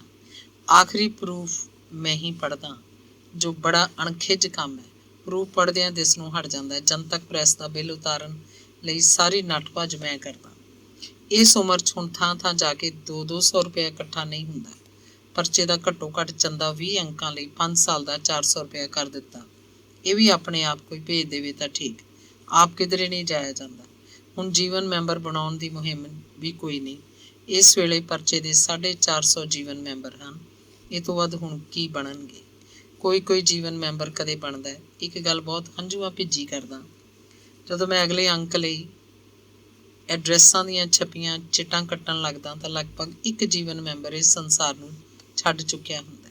ਉਹਦੇ ਐਡਰੈਸ ਤੇ ਕਾਟਾ ਮਾਰਦੇ ਆ ਜਿਵੇਂ ਆਪਣਾ ਦਿਲ ਚੀਰਿਆ ਹੋਵੇ। ਹਰ ਤਿਮਾਹੀ ਇੱਕ ਅੱਧ ਜੀਵਨ ਮੈਂਬਰ ਕੋਈ ਇਹ ਵੀ ਲਿਖ ਭੇਜਦਾ ਕਿ ਭਾਈ ਹੁਣ ਨਜ਼ਰ ਨਹੀਂ ਰਹੀ, ਅੱਖਰ ਦਿਸਦੇ ਹੀ ਨਹੀਂ, ਘਰ 'ਚ ਹੋਰ ਕੋਈ ਪੜ੍ਹਨ ਵਾਲਾ ਨਹੀਂ ਹੈ, ਪਰਚਾ ਬੰਦ ਕਰ ਦਿਓ। ਅਜਿਹਾ ਖੱਤ ਪੜ੍ਹ ਕੇ ਜਾਂ ਫੋਨ ਸੁਣ ਕੇ ਮੇਰਾ ਦਿਲ ਡੁੱਬ ਜਾਂਦਾ। ਹੁਣ ਤਾਂ ਹਾਲ ਇਹ ਹੈ ਕਿ ਮੇਰੇ 20 ਅਜਿਹੇ ਸੁਹਿਰਦ ਮਿੱਤਰ ਹਨ ਜਿਨ੍ਹਾਂ ਨੂੰ ਸਾਹਿਤ ਨਾਲ ਲਗਾਓ ਹੈ। ਉਹ ਹਰ ਸਾਲ ਮੈਨੂੰ ਬਜਵਾਂ ਗੁਪਤ ਦਾਨ ਭੇਜਦੇ ਹਨ ਜਾਂ ਮੈਂ ਆਪ ਜਾ ਕੇ ਉਹਨਾਂ ਤੋਂ ਪੈਸੇ ਲੈ ਆਉਂਦਾ। ਹੁਣ ਤਾਂ ਇਹਨਾਂ ਮਹਾਂਦਾਨੀਆਂ ਸਹਾਰੇ ਹੀ ਪਰਚਾ ਚੱਲਦਾ ਹੈ। ਮੈਂ ਆਪਣੇ ਜਿਉਂਦੇ ਜੀ ਪਰਚਾ ਬੰਦ ਨਹੀਂ ਹੋਣ ਦਿਆਂਗਾ। ਮੇਰੇ ਬਾਅਦ ਮੈਨੂੰ ਪੱਕਾ ਵਿਸ਼ਵਾਸ ਹੈ ਤੇ ਉਮੀਦ ਵੀ ਹੈ ਕਿ ਕ੍ਰਾਂਤੀਪਾਲ ਇਹਨੂੰ ਜਾਰੀ ਰੱਖੇਗਾ। ਇਹ ਕਿਸ ਸ਼ਕਲ 'ਚ ਛਪਦਾ ਰਹੇਗਾ, ਇਹ ਸਭ ਕ੍ਰਾਂਤੀਪਾਲ ਦੀ ਚੋਣ ਤੇ ਨਿਰਭਰ ਹੋਏਗਾ। ਕਹਾਣੀ ਪੰਜਾਬ ਮੈਨੂੰ ਆਪਣੇ ਕਿਸੇ ਧੀ ਪੁੱਤ, ਚੰਗੇ ਤੋਂ ਚੰਗੇ ਮਿੱਤਰ ਪਿਆਰੇ ਨਾਲੋਂ ਵੱਧ ਹੈ। ਹਰ ਅੰਕ ਲਈ ਮੈਂ ਆਪਣਾ ਲਹੂ ਡੋਲਦਾ। ਕ੍ਰਾਂਤੀਪਾਲ ਜੇ ਪਰਚਾ ਜਾਰੀ ਰੱਖ ਸਕਿਆ ਤਾਂ ਉਹਨੂੰ ਮੇਰੇ ਜਿੰਨੇ ਪਾਪੜ ਨਹੀਂ ਵੇਲਣੇ ਪੈਣਗੇ। ਉਦੋਂ ਤੱਕ ਹਾਲਾਤ ਹੋਰ ਬਣ ਚੁੱਕੇ ਹੋਣਗੇ। ਪਰ ਪਰਚੇ ਦੀ ਰਚਨਾਤਮਿਕਤਾ ਲਈ ਮਿਹਨਤ ਤਾਂ ਕਰਨੀ ਪਏਗੀ। ਜਿਸ ਦਿਨ ਮੈਂ ਮਰਿਆ ਉਸ ਦਿਨ ਨਹੀਂ ਮਰਿਆ ਹੋਵਾਂਗਾ। ਮੈਂ ਉਸ ਦਿਨ ਮਰਾਂਗਾ ਜਦੋਂ ਮੇਰੀ ਮੌਤ ਤੋਂ ਬਾਅਦ ਇਹ ਪਰਚਾ ਬੰਦ ਹੋ ਗਿਆ। ਅੰਗ 30ਵਾਂ। ਦੁੱਲੇ ਦੀ ਢਾਬ ਮੇਰਾ ਵਾਢਾਕਾਰੀ ਨਾਵਲ ਹੈ। ਇਹਦੇ 5 ਭਾਗ ਹਨ। ਸਰਦਾਰੋ, ਹਮੀਰਗੜ੍ਹ, ਜੱਸੀ ਸਰਪੰਚ, ਅਛਰਾ ਦਾਦੂ ਤੇ ਸਲਫਾਸ। ਇਹ 5 ਭਾਗ ਮੈਂ 5 ਸਾਲਾਂ 'ਚ ਲਿਖੇ ਸਨ। ਹਰ ਸਾਲ ਇੱਕ ਭਾਗ ਲਿਖਦਾ, ਉਹ ਛਪ ਜਾਂਦਾ। ਅਗਲੇ ਸਾਲ ਫਿਰ ਅਗਲਾ ਭਾਗ। ਸਰਦਾਰੋ 98 ਛਪਿਆ ਸੀ। ਆਖਰੀ ਭਾਗ ਸਲਫਾਸ 2002 'ਚ। ਇਹ 5 ਭਾਗ ਤਰਤੀਬਵਾਰ ਜੋੜ ਕੇ ਪੜ੍ਹੀਏ ਤਾਂ ਇੱਕ ਨਾਵਲ ਹੈ। ਜੇ ਇਕੱਲਾ ਪੜ੍ਹੀਏ ਤਾਂ ਵੀ ਇਹ 5 ਭਾਗ ਆਪਣੇ ਆਪ 'ਚ 5 ਪੂਰੇ ਨਾਵਲ ਹਨ। ਦੁੱਲੇ ਦੀ ਢਾਬ ਨਾਵਲ ਲਿਖਣ ਦੀ ਤਕਨੀਕ ਉਹੀ ਹੈ ਜੋ ਕਦੇ ਕੋਠੇ ਖੜਕ ਸਿੰਘ ਵਿੱਚ ਸੀ। ਪਹਿਲਾ ਭਾਗ ਮੁਕਾ ਕੇ ਜਦੋਂ ਅਸੀਂ ਦੂਜਾ ਭਾਗ ਪੜ੍ਹਨਾ ਸ਼ੁਰੂ ਕਰਦੇ ਹਾਂ ਤਾਂ ਲੱਗਦਾ ਹੈ ਕੋਈ ਨਵਾਂ ਨਾਵਲ ਹੈ। ਪਾਤਰ ਹੋਰ, ਘਟਨਾਵਾਂ ਹੋਰ, ਪਰ ਪਿੰਡ ਉਹੀ, ਥੰਮਣ ਵਾਲਾ, ਗਲੀਆਂ ਅਗਵਾੜ ਉਹੀ, ਖੂਹ ਟੋਬੇ ਜਮਾ ਹੋ ਤੇ ਫਿਰ ਇੱਕੋ ਦੁੱਲੇ ਦੀ ਢਾਬ। ਇਹ ਨਵਾਂ ਭਾਗ ਪੜ੍ਹਦੇ ਜਾਓ ਤਾਂ ਵਿਚਕਾਰ ਜੇ ਕਿਤੇ ਜਾ ਕੇ ਕਹਾਣੀ ਪਹਿਲੇ ਭਾਗ ਨਾਲ ਜੁੜ ਜਾਏਗੀ। ਕੁਝ ਪਾਤਰ ਪਹਿਲੇ ਭਾਗ ਵਾਲੇ ਚੱਲਦੇ ਫਿਰਦੇ ਨਜ਼ਰ ਆਉਣਗੇ। ਕੁਝ ਪਾਤਰ ਹਨ ਜਿਹੜੇ ਪਹਿਲੇ ਭਾਗ ਤੋਂ ਲੈ ਕੇ 5ਵੇਂ ਭਾਗ ਤੱਕ ਨਿਰੰਤਰ ਸਾਰੇ ਨਾਵਲ 'ਚ ਬਣੇ ਰਹਿੰਦੇ ਹਨ। ਮਸਲਨ ਜੱਸੀ ਸਰਪੰਚ ਉਰਫ ਜਸਵੰਤ ਸਿੰਘ ਔਲਖ। ਜੱਸੀ ਸਰਦਾਰੋ ਬਾਜੀਗਰਨੀ ਦੇ ਪੇਟੋਂ ਪੈਦਾ ਹੋਇਆ ਸੀ। ਉਹ ਸਾਰੇ ਨਾਵਲ 'ਚ ਵਿਚਰਦਾ ਰਹਿੰਦਾ ਹੈ। ਇੱਕ ਲਘੂ ਮਨੁੱਖ ਤੋਂ ਮਹਾਮਾਨਵ ਬਣਨ ਦੀ ਚੇਸ਼ਟਾ ਰੱਖਦਾ ਹੈ। ਸਾਰੀਆਂ ਰਾਜਨੀਤੀਆਂ ਖੇਡਦਾ। ਇੱਕ ਵਾਰ ਤਾਂ ਸਾਰੇ ਪਿੰਡ ਤੇ ਛਾ ਜਾਂਦਾ ਹੈ। ਆਖਰੀ ਭਾਗ ਸਲਫਾਸ ਤੱਕ ਉਹਦਾ ਕਿਰਦਾਰ ਹੈ। ਇਵੇਂ ਹੀ ਬਾਬਾ ਰਾਮਦਾਸ ਪਹਿਲੇ ਭਾਗ ਸਰਦਾਰੋ ਵਿੱਚ ਹੀ ਉਹ ਇੱਕ ਮਾਮੂਲੀ ਸੇਵਕ ਵਜੋਂ ਦਾਖਲ ਹੁੰਦਾ ਹੈ। ਫਿਰ ਦੁੱਲੇ ਦੀ ਢਾਬ ਡੇਰੇ ਦਾ ਉਹ ਵੱਡਾ ਮਹੰਤੀ ਨਹੀਂ ਬਣਦਾ, ਸਗੋਂ ਪਿੰਡ ਦੀ ਸਾਰੀ ਸਿਆਸਤ ਉਹਦੇ ਹੱਥਾਂ ਵਿੱਚੋਂ ਦੀ ਲੰਘਦੀ ਹੈ। ਪਿੰਡ ਦੀ ਸਿਆਸਤ ਉਸੇ ਦੇ ਦਿਮਾਗ ਦੀ ਕਾਢ ਹੁੰਦੀ ਹੈ। ਉਹ ਪਿੰਡ ਦੇ ਇੱਕ ਡੇਰੇ ਦਾ ਟਿਪੀਕਲ ਸਾਧ ਹੈ। ਉਹਦੀ ਮਹਿਮਾ ਇੱਕ ਮਹਾਂਪੁਰਸ਼ ਵਜੋਂ ਹੋਈ ਪਰ ਅੰਦਰ ਗਤੀ ਉਹ ਪਿੰਡ ਨਾਲ ਚਲਾਕੀਆਂ ਖੇਡਦਾ ਹੈ। ਜੱਸੀ ਸਰਪੰਚ ਉਹਦੀ ਵੱਡੀ ਧਿਰ ਹੈ। ਸਰਪੰਚ ਨਾਲ ਆਪਣੀ ਰਿਸ਼ਤੇਦਾਰੀ ਪਾ ਕੇ ਸਾਧ ਦਾ ਕਿਲਾ ਮਜ਼ਬੂਤ ਹੋ ਜਾਂਦਾ ਹੈ। ਪਰਦੇ 'ਚੋਂ ਆਪਣੇ ਟੱਬਰ ਨੂੰ ਪਾਲਦਾ ਹੈ। ਹਮੀਰਗੜ੍ਹ ਪਿੰਡ ਵਿੱਚ ਪਹਿਲਾਂ ਆਪਣੇ ਫੌਜੀ ਪੈਨਸ਼ਨੀਏ ਦਾ ਵਿਆਹ ਚਲਾਕੀ ਤੇ ਧੋਖੇ ਨਾਲ ਕਰਦਾ ਹੈ ਤੇ ਫਿਰ ਸਾਰੀ ਉਮਰ ਭਤੀਜੇ ਦੀ ਜਾਇਦਾਦ ਬਣਾਉਂਦਾ ਰਹਿੰਦਾ ਹੈ। ਅਜਿਹੇ ਕੁਝ ਇੱਕ ਪਾਤਰ ਹੋਰ ਵੀ ਹਨ ਜਿਹੜੇ ਸਾਰੇ ਨਾਵਲ 'ਚ ਆਪਣਾ ਆਪਣਾ ਰੋਲ ਨਿਭਾਉਂਦੇ ਤੁਰੇ ਗਏ। ਕਦੇ ਕਦੇ ਮੈਨੂੰ ਸਵਾਲ ਕੀਤਾ ਜਾਂਦਾ ਹੈ ਕਿ ਤੇਰੇ ਸਾਰੇ ਨਾਵਲਾਂ 'ਚ ਇੱਕ ਡੇਰਾ ਹਮੇਸ਼ਾ ਕਿਉਂ ਰਹਿੰਦਾ ਹੈ। ਗੱਲ ਇਹ ਹੈ ਕਿ ਮੇਰੇ ਬਹੁਤੇ ਨਾਵਲ ਪਿੰਡਾਂ ਦੀ ਪਿੱਠ ਭੂਮੀ ਨੂੰ ਆਧਾਰ ਮੰਨ ਕੇ ਲਿਖੇ ਗਏ ਹੈ। ਪਿੰਡਾਂ 'ਚ ਖਾਸ ਕਰਕੇ ਮਾਲਵਾ ਖੇਤਰ 'ਚ ਜਿੱਥੇ ਕੋਈ ਪਿੰਡ ਹੈ ਉੱਥੇ ਡੇਰਾ ਵੀ ਹੈ। ਡੇਰਾ ਛੋਟਾ ਹੋਵੇ ਵੱਡਾ ਹੋਵੇ ਹਮੇਸ਼ਾ ਉਸ ਪਿੰਡ ਦੀ ਕਲਚਰ ਨੂੰ ਪ੍ਰਭਾਵਿਤ ਕਰਦਾ ਹੈ। ਇਹ ਵੱਖਰੀ ਗੱਲ ਹੈ ਕਿ ਉਸ ਡੇਰੇ ਦਾ ਰੋਲ ਕੀ ਹੈ ਤੇ ਕਿਹੜਾ ਹੈ। ਕੋਠੇ ਖੜਕ ਸਿੰਘ ਵਾਲੇ ਪਿੰਡ ਦਾ ਸਾਧ ਆਪ ਕੋਈ ਮਾੜੇ ਕੰਮ ਕਰਦਾ ਨਹੀਂ ਦਿਸਦਾ, ਪਰ ਉਹ ਮਾੜੇ ਕੰਮ ਕਰਾਉਂਦਾ ਹੈ। ਇੰਜ ਆਪਣੀ ਸਿੱਖੀ ਸੇਵਕੀ ਕਾਇਮ ਰੱਖਦਾ ਹੈ। ਉਹਦੀ ਮਹਿਮਾ ਬਣੀ ਹੋਈ ਹੈ। ਪ੍ਰਤਾਪੀ ਵਾਲਾ ਸਾਧ ਕੁਕਰਮੀ ਹੈ। ਉਹ ਪ੍ਰਤਾਪੀ ਜੀ ਪਿੰਡ ਦੀ ਕੁੜੀ ਦਾ ਜੀਵਨ ਬਰਬਾਦ ਕਰਦਾ, ਚਾਹੇ ਉਹ ਕੁੜੀ ਉਸ ਸਾਧ ਦਾ ਕਤਲ ਕਰਦੀ ਹੈ, ਪਰ ਆਪ ਸਾਰੀ ਉਮਰ ਉਖੜੀ ਰਹਿੰਦੀ ਹੈ। ਕੀ ਹੈ ਜੋ ਉਹਨੇ ਆਪਣੀ ਜ਼ਿੰਦਗੀ 'ਚ ਮਾੜਾ ਨਹੀਂ ਦੇਖਿਆ। ਦੁੱਲੇ ਦੀ ਢਾਬ ਦਾ ਸਾਧ ਬਾਬਾ ਰਾਮਦਾਸ ਆਚਰਨ ਦਾ ਬਿਲਕੁਲ ਮਾੜਾ ਨਹੀਂ, ਪਰ ਉਹ ਡੇਰੇ ਦੀ ਕਮਾਈ ਭਤੀਜੇ ਨੂੰ ਭੇਜਦਾ ਰਹਿੰਦਾ। ਭਤੀਜੇ ਦਾ ਵਿਆਹ ਥੰਮਣ ਵਾਲਾ ਪਿੰਡ ਦੇ ਜੱਸੀ ਸਰਪੰਚ ਦੀ ਧੀ ਨਾਲ ਕਰਦਾ ਹੈ। ਸਰਪੰਚ ਜੋ ਖੁਦ ਇੱਕ ਧਨਾੜ ਜੱਟ ਹੈ। ਹਮੀਰਗੜ੍ਹ ਦਾ ਡੇਰਾ ਇੱਕ ਸਧਾਰਨ ਡੇਰਾ ਹੈ। ਉੱਥੋਂ ਦਾ ਮਹੰਤ ਚਿੱਬੜਦਾਸ ਲੋਕਾਂ ਦਾ ਭਲਾ ਕੀ ਕਰਦਾ ਹੈ, ਉਹਨਾਂ ਨੂੰ ਚੰਗੀ ਸਿੱਖਿਆ ਦਿੰਦਾ ਹੈ। ਬਾਬਾ ਰਾਮਦਾਸ ਇਸ ਡੇਰੇ ਦੀ ਉਪਜ ਹੈ। ਮੇਰੇ ਅਗਲੇ ਨਾਵਲ ਗੇਲੋ ਵਿੱਚ ਵੀ ਡੇਰਾ ਹੈ। ਇਸ ਡੇਰੇ ਦਾ ਸਾਧ ਬਾਬਾ ਪ੍ਰਿਥੀ ਦਾਸ ਇੱਕ ਭਲਾ ਪੁਰਸ਼ ਹੈ। ਪਿੰਡ 'ਚ ਉਹਦੀ ਮਹਿਮਾ ਹੈ। ਡੇਰੇ 'ਚ ਮੁੰਡੇ ਕੁੜੀਆਂ ਇਕੱਠੇ ਗੁਰਮੁਖੀ ਪੜ੍ਹਦੇ ਆ। ਇੱਥੇ ਕੁੜੀ ਗੇਲੋ ਤੇ ਚਮਾਰਾਂ ਦੇ ਮੁੰਡੇ ਰਾਮੇ ਵਿਚਕਾਰ ਆਪਸੀ ਸੰਬੰਧਾਂ ਦਾ ਬੀਜ ਬੀਜਿਆ ਗਿਆ ਸੀ। ਜਿੱਥੇ ਕੋਠੇ ਖੜਕ ਸਿੰਘ 1940 ਤੋਂ ਬਾਅਦ ਸ਼ੁਰੂ ਹੁੰਦਾ ਹੈ, ਦੂਜੀ ਵੱਡੀ ਸੰਸਾਰ ਜੰਗ ਲੱਗੀ ਹੋਈ ਸੀ। ਇਹਦੀ ਕਹਾਣੀ 1980 ਤੋਂ ਬਾਅਦ ਤੱਕ ਚਲੀ ਜਾਂਦੀ ਹੈ, ਜਦੋਂ ਜਨਤਾ ਪਾਰਟੀ ਤੋਂ ਪਿੱਛੋਂ ਇੰਦਰਾ ਗਾਂਧੀ ਦੀ ਕਾਂਗਰਸ ਚੋਣਾਂ ਜਿੱਤ ਕੇ ਮੁੜ ਸੱਤਾ 'ਚ ਆ ਜਾਂਦੀ ਹੈ। ਉੱਥੇ ਮੇਰਾ ਵੱਡਾ ਆਕਾਰੀ ਨਾਵਲ ਦੁੱਲੇ ਦੀ ਢਾਬ ਵੀ ਲਗਭਗ ਪੰਜਾਬ ਦੇ 50 ਸਾਲਾਂ ਨੂੰ ਆਪਣੇ ਕਲਾਵੇ 'ਚ ਲੈਂਦਾ ਹੈ। ਦੁੱਲੇ ਦੀ ਢਾਬ 47 ਤੋਂ ਪਿੱਛੋਂ ਕਦੇ ਸ਼ੁਰੂ ਹੁੰਦਾ ਹੈ, 21ਵੀਂ ਸਦੀ ਦੇ ਸ਼ੁਰੂ ਹੋਣ ਤੱਕ ਚੱਲਦਾ ਹੈ। ਪਹਿਲੇ ਭਾਗ 'ਚ ਇੱਕ ਬਾਜੀਗਰਨੀ ਦੀ ਕਥਾ ਛੇੜ ਕੇ ਮਾਹੌਲ ਬੜਾ ਹੀ ਉਦਾਸ ਪੈਦਾ ਕਰ ਦਿੱਤਾ ਗਿਆ, ਖਾਸ ਕਰਕੇ ਬਾਬੇ ਦੁੱਲੇ ਦਾ ਵਿਯੋਗ। ਆਖਰੀ ਉਮਰ 'ਚ ਤੀਵੀਂ ਉਹਦੇ ਲਈ ਬੜੀ ਅਹਿਮ ਜ਼ਰੂਰਤ ਬਣ ਜਾਂਦੀ ਹੈ। ਉਹ ਸਰਦਾਰ ਉਹਦੇ ਸਾਰੇ ਗੁਨਾਹ ਮਾਫ਼ ਕਰ ਦੇਣ ਲਈ ਤਿਆਰ ਹੈ, ਜੇ ਉਹਦੀ ਬਣ ਕੇ ਰਹੇ, ਉਹਦੇ ਘਰ ਰਹੇ, ਉਹਦੇ ਕੋਲ ਹਮੇਸ਼ਾ। ਦੁੱਲੇ ਦੇ ਵਿਯੋਗ ਵਿੱਚੋਂ ਇੱਕ ਡੇਰੇ ਦਾ ਜਨਮ ਹੁੰਦਾ ਹੈ। ਇਹ ਡੇਰਾ ਪਿੰਡ ਦੀ ਗੁੰਝਲਦਾਰ ਰਾਜਨੀਤੀ ਹੀ ਪੈਦਾ ਨਹੀਂ ਕਰਦਾ, ਇਸ ਡੇਰੇ ਰਾਹੀਂ ਪਿੰਡ ਦਾ ਬਦਲਦਾ ਸੱਭਿਆਚਾਰ ਸਾਹਮਣੇ ਆਉਂਦਾ ਜਾਂਦਾ ਹੈ। ਅਸਲ 'ਚ ਪੇਂਡੂ ਜ਼ਿੰਦਗੀ ਨਾਲ ਸੰਬੰਧਿਤ ਨਾਵਲ ਲਿਖ ਕੇ ਮੈਂ ਪਿੰਡਾਂ ਦੇ ਬਦਲਦੇ ਸੱਭਿਆਚਾਰ ਨੂੰ ਹੀ ਪੇਸ਼ ਕੀਤਾ, ਜੋ ਇੱਕ ਇਤਿਹਾਸਕ ਕੰਮ ਹੈ। ਚਾਹੇ ਮੇਰੇ ਪਾਰੰਪਰਿਕ ਵਿਚਾਰਾਂ ਦੇ ਕੁਝ ਪਾਤਰ ਪੁਰਾਣੇ ਸੱਭਿਆਚਾਰ ਨੂੰ ਰੋਂਦੇ ਹਨ, ਨਵੀਆਂ ਕਦਰਾਂ ਕੀਮਤਾਂ ਨੂੰ ਸਵੀਕਾਰ ਨਹੀਂ ਕਰਦੇ, ਪਰ ਬਦਲਦਾ ਸੱਭਿਆਚਾਰ ਆਪਣੇ ਆਪ ਸਵੀਕਾਰ ਹੁੰਦਾ ਜਾ ਰਿਹਾ ਹੈ। ਪੰਜਾਬ 'ਚ ਸੜਕਾਂ ਦਾ ਜਾਲ ਵਿਛਾ ਦਿੱਤਾ ਗਿਆ। ਪਿੰਡ ਲਿੰਕ ਸੜਕਾਂ ਰਾਹੀਂ ਮੇਨ ਸੜਕਾਂ ਨਾਲ ਜੁੜ ਗਏ। ਫਿਰ ਪਿੰਡ ਪਿੰਡ ਸਕੂਲ ਖੁੱਲ੍ਹ ਗਏ।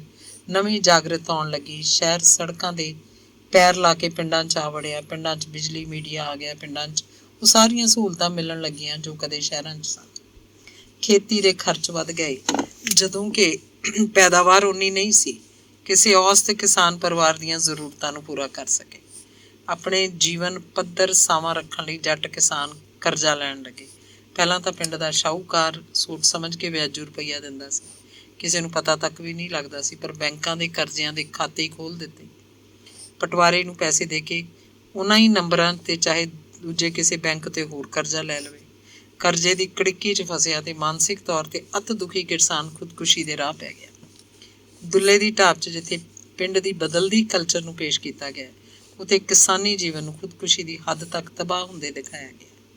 ਪਿੰਡ ਦਾ ਜੱਸੀ ਸਰਪੰਚ ਦੇਸ਼ ਦੀ ਰਾਜਨੀਤੀ ਦਾ ਹੀ ਪ੍ਰਤੀਕ ਨਹੀਂ, ਉਹ ਡਾਕਟਰ ਤੇਜਵੰਤ ਮਾਨ ਦੇ ਸ਼ਬਦਾਂ 'ਚ ਡੀਕੋਡ ਹੋ ਕੇ ਅਮਰੀਕਾ ਦਾ ਜਾਰਜ ਬੁਸ਼ ਹੈ, ਜੋ ਆਪਣੀ ਸਰਦਾਰੀ ਕਾਇਮ ਰੱਖਣ ਲਈ ਸਾਰੀਆਂ ਚਾਲਾਂ ਚੱਲਦਾ ਹੈ।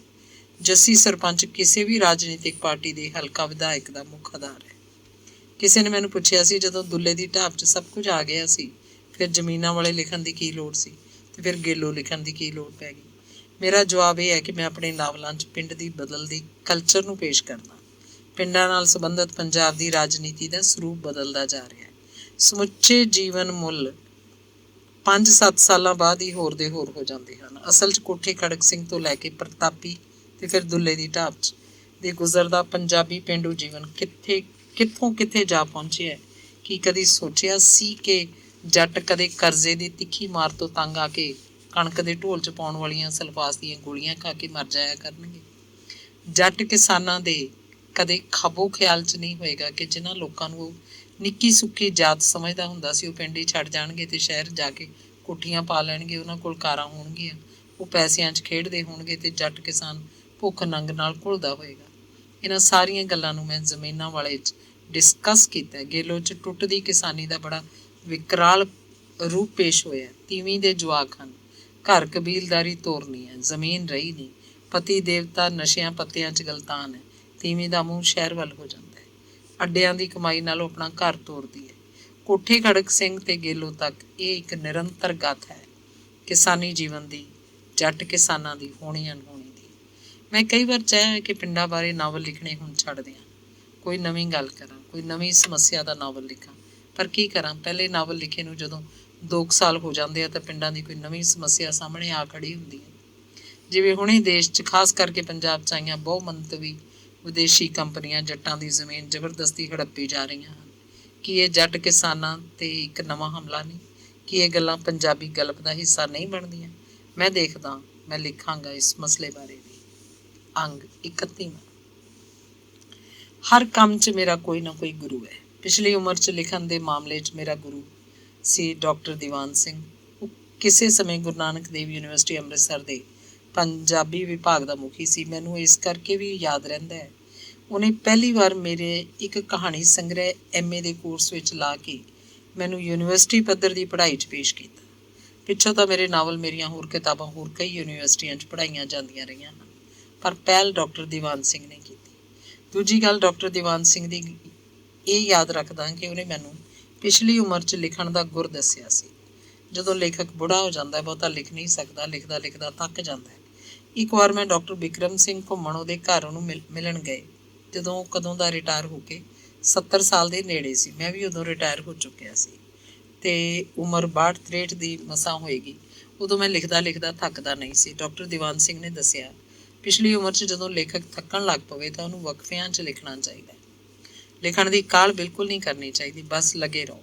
10-15 ਮਿੰਟ ਲਿਖਿਆ ਜਾਂ ਅੱਧਾ ਘੰਟਾ ਲਿਖਿਆ, ਬਾਥਰੂਮ ਚਲੇ ਜਾਓ, ਪਾਣੀ ਪੀਣ ਉੱਠ ਖੜੋ, ਚਾਹ ਪੀ ਲਓ ਜਾਂ ਉਂਝ ਹੀ ਲੰਮੇ ਪੈ ਜਾਓ, ਪਰ ਲਿਖਣਾ ਜਾਰੀ ਰੱਖੋ। ਤੁਸੀਂ ਦੇਖੋਗੇ ਤੇ ਹੈਰਾਨ ਹੋ ਜਾਓਗੇ, ਜਿਸ ਕੰਮ ਨੂੰ ਤੁਸੀਂ ਹੱਥ ਪਾਉਣ ਤੋਂ ਝਿਜਕਦੇ ਸੀ ਉਹ ਤਾਂ ਕਾਫੀ ਬਹੁਤ ਤੱਕ ਕਰ ਲਿਆ। ਕੋਠੇ ਖੜਕ ਸਿੰਘ ਲਿਖਣ ਵੇਲੇ 1982-83 'ਚ ਮੈਂ ਖਾਸਾ ਤਕੜਾ ਸੀ। ਉਮਰ ਵੀ 50 ਨੂੰ ਮਸਾਂ ਟੱਪੀ ਸੀ। ਮੈਂ 2-2 ਘੰਟੇ ਲਗਾਤਾਰ ਲਿਖ ਸਕਦਾ ਸੀ। ਸਕੂਲ ਜਾਣ ਤੋਂ ਪਹਿਲਾਂ ਸਵੇਰੇ ਸਦਿਆਂ ਉੱਠ ਕੇ ਲਿਖਦਾ, ਰਾਤ ਨੂੰ ਵੀ ਲਿਖਦਾ ਰਹਿੰਦਾ। ਮੇਰੀ ਹੱਦ ਮਿੱਥੀ ਹੋਈ ਸੀ, 20 ਸਫ਼ੇ ਨਿੱਤ ਪੂਰੇ ਕਰ ਲੈਂਦਾ। ਇੰਜੇ ਨਾਵਲ 1.25 ਸਾਲ ਲਿਖਦਾ ਰਿਹਾ ਸੀ। ਫਿਰ ਪ੍ਰਤਾਪੀ ਲਿਖਣ ਵੇਲੇ ਵੀ ਇਹੀ ਹਾਲ ਸੀ ਮੇਰਾ। 20 ਸਫ਼ੇ ਨਿੱਤ ਦਾ ਟੀਚਾ ਪ੍ਰਤਾਪੀ 92 'ਚ ਲਿਖਿਆ ਸੀ, 5 ਮਹੀਨਿਆਂ ਵਿੱਚ ਹੀ ਨਿਬੇੜਦਾ। ਉਮਰ 60 ਸਾਲ ਦੀ ਹੋ ਚੁੱਕੀ ਸੀ। ਫਿਰ ਮੈਂ ਥੱਕਣ ਲੱਗ ਪਿਆ। ਦੁੱਲੇ ਦੀ ਢਾਬ ਦੇ 5 ਭਾਗ 5 ਸਾਲਾਂ 'ਚ ਲਿਖੇ। ਇੱਕ ਭਾਗ 100 ਸਫ਼ੇ ਦਾ ਜਾਂ 125 ਸਫ਼ੇ ਦਾ ਮਸਾ ਹੁੰਦਾ ਹੈ। ਮੈਥੋਂ 10 ਸਫ਼ੇ ਲਿਖੇ ਜਾਂਦੇ, ਪਰ ਲਿਖਦਾ ਸੀ ਲਗਾਤਾਰ। ਉਹੀ ਡਾਕਟਰ ਦੀਵਾਨ ਸਿੰਘ ਦਾ ਗੁਰ, ਉੱਠਦਾ ਬੈਠਦਾ ਹਰ ਰੋਜ਼ 10 ਸਫ਼ੇ ਪੂਰੇ ਕਰ ਲੈਂਦਾ। ਪਰ ਜ਼ਮੀਨਾਂ ਵਾਲੇ ਲਿਖਦਿਆਂ 5-5 ਸਫ਼ੇ ਹੀ ਹਰ ਰੋਜ਼ ਲਿਖੇ ਜਾਂਦੇ। ਫਿਰ ਤਾਂ ਪਿੱਛੋਂ ਲਿਖੇ ਨਾਵਲ ਬਸ ਹੋਰ ਨਹੀਂ। ਗੇਲੋ ਤੇ 12 ਤਾਲੀ ਵੇਲੇ ਇਹੀ ਰਫ਼ਤਾਰ ਰਹੀ, 5-7 ਸਫ਼ਿਆਂ ਤੋਂ ਵੱਧ ਕਦੇ ਵੀ ਨਹੀਂ। ਦਿੱਲੀ ਵਾਲੇ ਆਪਣੇ ਪਬਲਿਸ਼ਰ ਤੋਂ ਮੈਂ ਹਮੇਸ਼ਾ ਤੰਗ ਰਿਹਾ। ਪਹਿਲਾਂ ਉਹ ਮੇਰੇ ਤੋਂ ਪੈਸੇ ਲੈ ਕੇ ਮੇਰੀਆਂ ਕਿਤਾਬਾਂ ਛਾਪਦਾ ਹੁੰਦਾ ਸੀ। ਕਿਤਾਬ ਛਪੀ ਤੋਂ ਉਹਦੀਆਂ 15-20 ਕਾਪੀਆਂ ਦੇ ਦਿੰਦਾ। ਇੰਨਾ ਇਮਾਨਦਾਰ ਜ਼ਰੂਰ ਸੀ ਕਿ ਕਿਤਾਬ ਲਈ ਦਿੱਤੇ ਪੈਸੇ ਮੈਨੂੰ ਮੋੜ ਦਿੰਦਾ, ਚਾਹੇ 2-3 ਸਾਲਾਂ ਦੀਆਂ ਕਿਸ਼ਤਾਂ 'ਚ। ਰਾਇਲਟੀ ਬਾਰੇ ਮੈਂ ਕਦੇ ਸੁਪਨਾ ਹੀ ਨਹੀਂ ਲਿਆ। ਫਿਰ ਜਦੋਂ ਕੋਠੇ ਖੜਕ ਸਿੰਘ ਛਪਿਆ, ਉਹਦੇ ਕਾਗਜ਼ ਲਈ 6000 ਰੁਪਇਆ ਮੈਂ ਹੀ ਦਿੱਤਾ। ਪਹਿਲੇ ਐਡੀਸ਼ਨ ਦੀ ਰਾਇਲਟੀ ਮੈਨੂੰ ਕੋਈ ਨਹੀਂ ਦਿੱਤੀ ਗਈ ਸੀ। ਅਗਲੇ ਸਾਲ ਯਾਨੀ 86 'ਚ ਸਰਹੰਦ ਦੇ ਇੱਕ ਪਬਲਿਸ਼ਰ ਨੇ ਉਹਨੂੰ ਪੇਪਰ ਬੈਗ 'ਚ ਛਾਪਿਆ ਤੇ ਮੈਨੂੰ 2500 ਰੁਪਇਆ ਪੇਸ਼ਗੀ ਰਾਇਲਟੀ ਵਜੋਂ ਦਿੱਤਾ। ਜ਼ਿੰਦਗੀ 'ਚ ਮੇਰੀ ਪਹਿਲੀ ਰਾਇਲਟੀ ਸੀ। ਤੇ ਫਿਰ ਪ੍ਰਤਾਪੀ ਛਾਪ ਕੇ ਦਿੱਲੀ ਵਾਲਾ ਪਬਲਿਸ਼ਰ ਵੀ ਮੈਨੂੰ ਰਾਇਲਟੀ ਦੇਣ ਲੱਗਾ। ਕੋਠੇ ਖੜਕ ਸਿੰਘ ਉਹਨੇ ਕਈ ਐਡੀਸ਼ਨ ਛਾਪੇ ਤੇ ਰਾਇਲਟੀ ਦਿੱਤੀ, ਪਰ ਉਹਦਾ ਰਾਇਲਟੀ ਦੇਣ ਦਾ ਢੰਗ ਤਰੀਕਾ ਠੀਕ ਨਹੀਂ ਸੀ। ਹਰ ਸਾਲ 31 ਮਾਰਚ ਤੋਂ ਬਾਅਦ ਗਾਂਹ ਕਦੇ ਮਈ, ਜੂਨ ਜਾਂ ਜੁਲਾਈ, ਅਗਸਤ ਵਿੱਚ ਮੈਂ ਰਾਇਲਟੀ ਲੈਣ ਜਾਂਦਾ ਤਾਂ ਉਹ ਵਿਕੀਆਂ ਕਿਤਾਬਾਂ ਦਾ ਹਿਸਾਬ ਕਿਤਾਬ ਕਰਨ ਵਿੱਚ ਸਾਰਾ ਦਿਨ ਲਾ ਦਿੰਦਾ। ਜਦੋਂ ਕਿ ਮੈਂ ਦਿੱਲੀ ਜਾਣ ਤੋਂ ਪਹਿਲਾਂ ਉਹਨੂੰ 2-3 ਵਾਰ ਫੋਨ ਕਰਦਾ ਕਿ ਕਿਤਾਬਾਂ ਦਾ ਹਿਸਾਬ ਮੇਰੇ ਆਉਣ ਤੋਂ ਪਹਿਲਾਂ ਕਰਕੇ ਰੱਖਣਾ, ਪਰ ਨਹੀਂ, ਉਹ ਮੇਰੇ ਬੈਠਿਆਂ ਕਿਤਾਬਾਂ ਦੀ ਗਿਣਤੀ ਕਰਵਾਉਂਦਾ। ਰਾਇਲਟੀ ਦਾ ਹਿਸਾਬ ਦੂਜੇ ਦਿਨ ਜਾ ਕੇ ਹੁੰਦਾ। ਉਹਨਾਂ ਦਾ ਦੁਕਾਨਦਾਰੀ ਵਾਲਾ ਕੋਈ ਹਿਸਾਬ ਕਿਤਾਬ ਨਹੀਂ ਸੀ। ਮਾਲਕ 1 ਵਜੇ ਦੁਕਾਨ 'ਤੇ ਆਉਂਦਾ, ਸ਼ਾਮ 6 ਵਜੇ ਹੀ ਦੁਕਾਨ ਖੁੱਲ੍ਹੀ ਛੱਡ ਕੇ ਘਰ ਨੂੰ ਭੱਜ ਜਾਂਦਾ। ਦੁਕਾਨ ਨੌਕਰ ਸਾਂਭਦੇ, ਸਵੇਰੇ ਮਾਲਕ ਦੇ ਆਉਣ ਤੋਂ ਪਹਿਲਾਂ ਤੇ ਸ਼ਾਮ ਨੂੰ ਮਾਲਕ ਦੇ ਜਾਣ ਤੋਂ ਬਾਅਦ। ਮਾਲਕ ਦੇ 2 ਤਕੀਆ ਕਲਾਮ ਸਨ। ਇੱਧਰ ਦੇਖੋ ਕੀ ਆਂਦੇ ਹੋ? ਗੱਲ ਕਰਦਾ ਕਰਦਾ ਉਹ ਥੋੜੇ ਸਮੇਂ ਬਾਅਦ ਹੀ ਆਖਦਾ, ਇੱਧਰ ਦੇਖੋ। ਪਹਿਲਾਂ ਤਾਂ ਮੈਂ ਉਹਦੇ ਇੰਜ ਕਹਿਣ ਤੇ ਉਹਦੇ ਵੱਲ ਗੌਰ ਨਾਲ ਦੇਖਦਾ, ਪਰ ਫਿਰ ਜੇ ਮੈਂ ਅੱਖਾਂ ਪਾੜ ਉਹਦੇ ਵੱਲ ਝਾਕ ਰਿਹਾ ਹੁੰਦਾ, ਉਹਦੀ ਗੱਲ ਧਿਆਨ ਨਾਲ ਸੁਣਦਾ, ਉਹ ਫਿਰ ਵੀ ਆਖਦਾ ਸੀ, ਇੱਧਰ ਦੇਖੋ। ਤੇ ਫਿਰ 2-4 ਫਿਕਰੇ ਬੋਲ ਕੇ ਅਗਲੇ ਨੂੰ ਚੁਕੰਨਾ ਕਰਦਾ, ਕੀ ਆਂਦੇ ਹੋ? ਤੇ ਫਿਰ ਜਦੋਂ ਵੀ ਮੈਂ ਦਿੱਲੀ ਜਾਂਦਾ, ਉਹਦਾ ਇਹ ਤਕੀਆ ਕਲਾਮ ਸੁਣ ਕੇ ਹਾਸਾ ਆਉਂਦਾ ਤੇ ਕਦੇ ਗੁੱਸਾ ਵੀ। ਸੋਚਦਾ ਕਿਸ ਪਾਗਲ ਨਾਲ ਵਾਹ ਪਿਆ, ਆਪ ਵੀ ਪਾਗਲ ਹੁੰਦੇ ਜਾ ਰਹੇ। ਮੈਂ ਪਹਿਲੀ ਗੱਡੀ ਬਰਨਾਲਿਓਂ ਚੱਲਦਾ ਸੀ, 1 ਵਜੇ ਤੱਕ ਦਿੱਲੀ ਪਹੁੰਚ ਜਾਂਦਾ, ਫਿਰ ਅੱਧੇ ਘੰਟੇ ਬਾਅਦ ਹੀ ਆਪਣੇ ਇਸ ਪਬਲਿਸ਼ਰ ਕੋਲ ਵੀ। ਦੁਪਹਿਰ ਦੀ ਰੋਟੀ ਵੀ ਉਹਦੇ ਕੋਲ ਹੀ ਖਾਣੀ। 6 ਵਜੇ ਤੱਕ ਉਹਦਾ ਇੱਧਰ ਦੇਖੋ ਕੀ ਆਂਦੇ ਉਹ ਨਹੀਂ ਮੁੱਕਦਾ ਸੀ। ਮੈਂ ਉਹਦੇ ਨਾਲ ਉਹਦੇ ਘਰ ਨੂੰ ਚੱਲ ਪੈਂਦਾ। ਅਜੀਬ ਮਾਹੌਲ ਸੀ ਉਹਨਾਂ ਦੇ ਘਰ ਦਾ। ਉਹ ਰਾਤ ਦਾ ਖਾਣਾ 11 ਵਜੇ ਖਾਂਦੇ ਸੀ। ਉਦੋਂ ਤੱਕ ਮੈਂ ਅੱਧਾ ਸੌਂ ਚੁੱਕਿਆ ਹੁੰਦਾ। ਸਵੇਰੇ 8 ਵਜੇ ਤੋਂ ਪਹਿਲਾਂ ਕੋਈ ਨਹੀਂ ਜਾਗਦਾ ਸੀ। ਮੈਨੂੰ ਆਦਤ ਸੀ ਸਵੇਰੇ 5 ਵਜੇ ਜਾਗਣ ਦੀ। ਬੰਦਾ ਜਾਗ ਪਵੇ ਤਾਂ ਚਾਹ ਦੀ ਜ਼ਰੂਰਤ ਹੁੰਦੀ ਹੈ। ਉਹ ਸਵੇਰੇ 10 ਵਜੇ ਜਾਂ 11 ਵਜੇ ਨਾਸ਼ਤਾ ਕਰਦੇ, ਫਿਰ 12 ਵਜੇ ਤਿਆਰ ਹੋ ਕੇ ਘਰੋਂ ਚੱਲਦੇ, 1 ਵਜੇ ਤੱਕ ਮਸਾਂ ਦੁਕਾਨ ਤੇ ਪਹੁੰਚਦੇ। ਸੋਚਦਾ ਸਾਂ, ਕੁੜਦਾ ਸਾਂ, ਇਹ ਸਾਰੀ ਦੁਕਾਨਦਾਰੀ ਹੈ ਕੋਈ? 1 ਵਜੇ ਦੁਪਹਿਰੇ ਪਹੁੰਚੋ, 6 ਵਜੇ ਭੱਜ ਜਾਓ। ਪਰ ਵਾਹਿਗੁਰੂ ਸੱਚਾ ਪਾਤਸ਼ਾਹ ਉਹਨਾਂ ਦੇ ਅੰਗ ਸੰਗ ਸੀ। ਦੁਕਾਨ ਆਪਣੇ ਆਪ ਹੀ ਚੱਲਦੀ ਜਾ ਰਹੀ ਸੀ। ਕਿਤਾਬਾਂ ਦੇ ਆਰਡਰ ਪੰਜਾਬ ਭਰ ਚੋਂ ਆਪਣੇ ਆਪ ਹੀ ਤੁਰੇ ਆਉਂਦੇ। ਕਾਰੋਬਾਰ 'ਚ ਕੋਈ ਰੁਕਾਵਟ ਨਹੀਂ ਸੀ। ਇੱਕ ਵਾਰ ਲਤੀਫਾ ਹੋ ਗਿਆ। ਮੁੰਬਈ ਵਾਲੇ ਸੁਖਬੀਰ ਦੀਆਂ ਕੁਝ ਕਿਤਾਬਾਂ ਵੀ ਮੇਰੇ ਉਸ ਪਬਲਿਸ਼ਰ ਨੇ ਛਾਪੀਆਂ। ਸੁਖਬੀਰ ਜਦੋਂ ਵੀ ਪੰਜਾਬ 'ਚ ਗੇੜਾ ਮਾਰਦਾ, ਸਾਡੀ ਮੁਲਾਕਾਤ ਹੋ ਜਾਂਦੀ। ਮੈਂ ਜ਼ਿੰਦਗੀ 'ਚ ਉਸ ਲੇਖਕ ਤੋਂ ਬਹੁਤ ਸਿੱਖਿਆ। ਸੁਖਬੀਰ ਨੂੰ ਮਿਲ ਕੇ ਇੱਕ ਤਾਜ਼ਗੀ ਮਹਿਸੂਸ ਹੁੰਦੀ। ਬਹੁਤਾ ਕਰਕੇ ਪਟਿਆਲੇ ਆ ਕੇ ਸੁਰਿੰਦਰ ਸ਼ਰਮਾ ਕੋਲ ਠਹਿਰਦਾ। ਇੱਕ ਵਾਰ ਉਹਦੀ ਚਿੱਠੀ ਮਿਲੀ, ਮੈਂ ਇਸ ਵਾਰ ਦਿੱਲੀ ਤੋਂ ਹੀ ਮੁੜ ਜਾਣਾ ਹੈ, ਪਬਲਿਸ਼ਰ ਨਾਲ ਕੁਝ ਗੱਲਾਂ ਤੈਅ ਕਰਨੀਆਂ, ਪੰਜਾਬ ਨਹੀਂ ਆ ਸਕਾਂਗਾ, ਤੂੰ ਮੈਨੂੰ ਦਿੱਲੀ ਆ ਕੇ ਮਿਲ ਜਾ, ਗੱਲਾਂ ਹੋ ਜਾਣਗੀਆਂ। ਕੀ ਲੱਗਦਾ ਜਦੋਂ ਤੱਕ ਉਹਨੇ ਮੇਰੇ ਨਾਲ ਗੱਲ ਨਿਬੇੜੀ, ਉਦੋਂ ਨੂੰ ਤੂੰ ਬਰਨਾਲੇ ਤੋਂ ਦਿੱਲੀ ਪਹੁੰਚ ਚੁੱਕਿਆ ਹੋਏਗਾ। ਰਾਇਲਟੀ ਵੇਲੇ ਦੁੱਧ ਦਿੰਦਾ ਮਿੰਗਣਾ ਘੋਲ ਕੇ। ਹਰ ਸਾਲ 10,000 ਤੋਂ ਵੱਧ ਕਦੇ ਰਾਇਲਟੀ ਨਹੀਂ ਹੁੰਦੀ। 10,000 ਹੀ ਦੇਣਾ ਹੁੰਦਾ ਤਾਂ 1,000 ਰੁਪਇਆ ਨਕਦ ਦੇ ਦਿੰਦਾ, ਉਹ ਵੀ ਮੇਰੇ ਆਖਣ ਤੇ ਕਿ ਮੈਨੂੰ ਕੁਝ ਨਕਦ ਪੈਸੇ ਚਾਹੀਦੇ ਆ।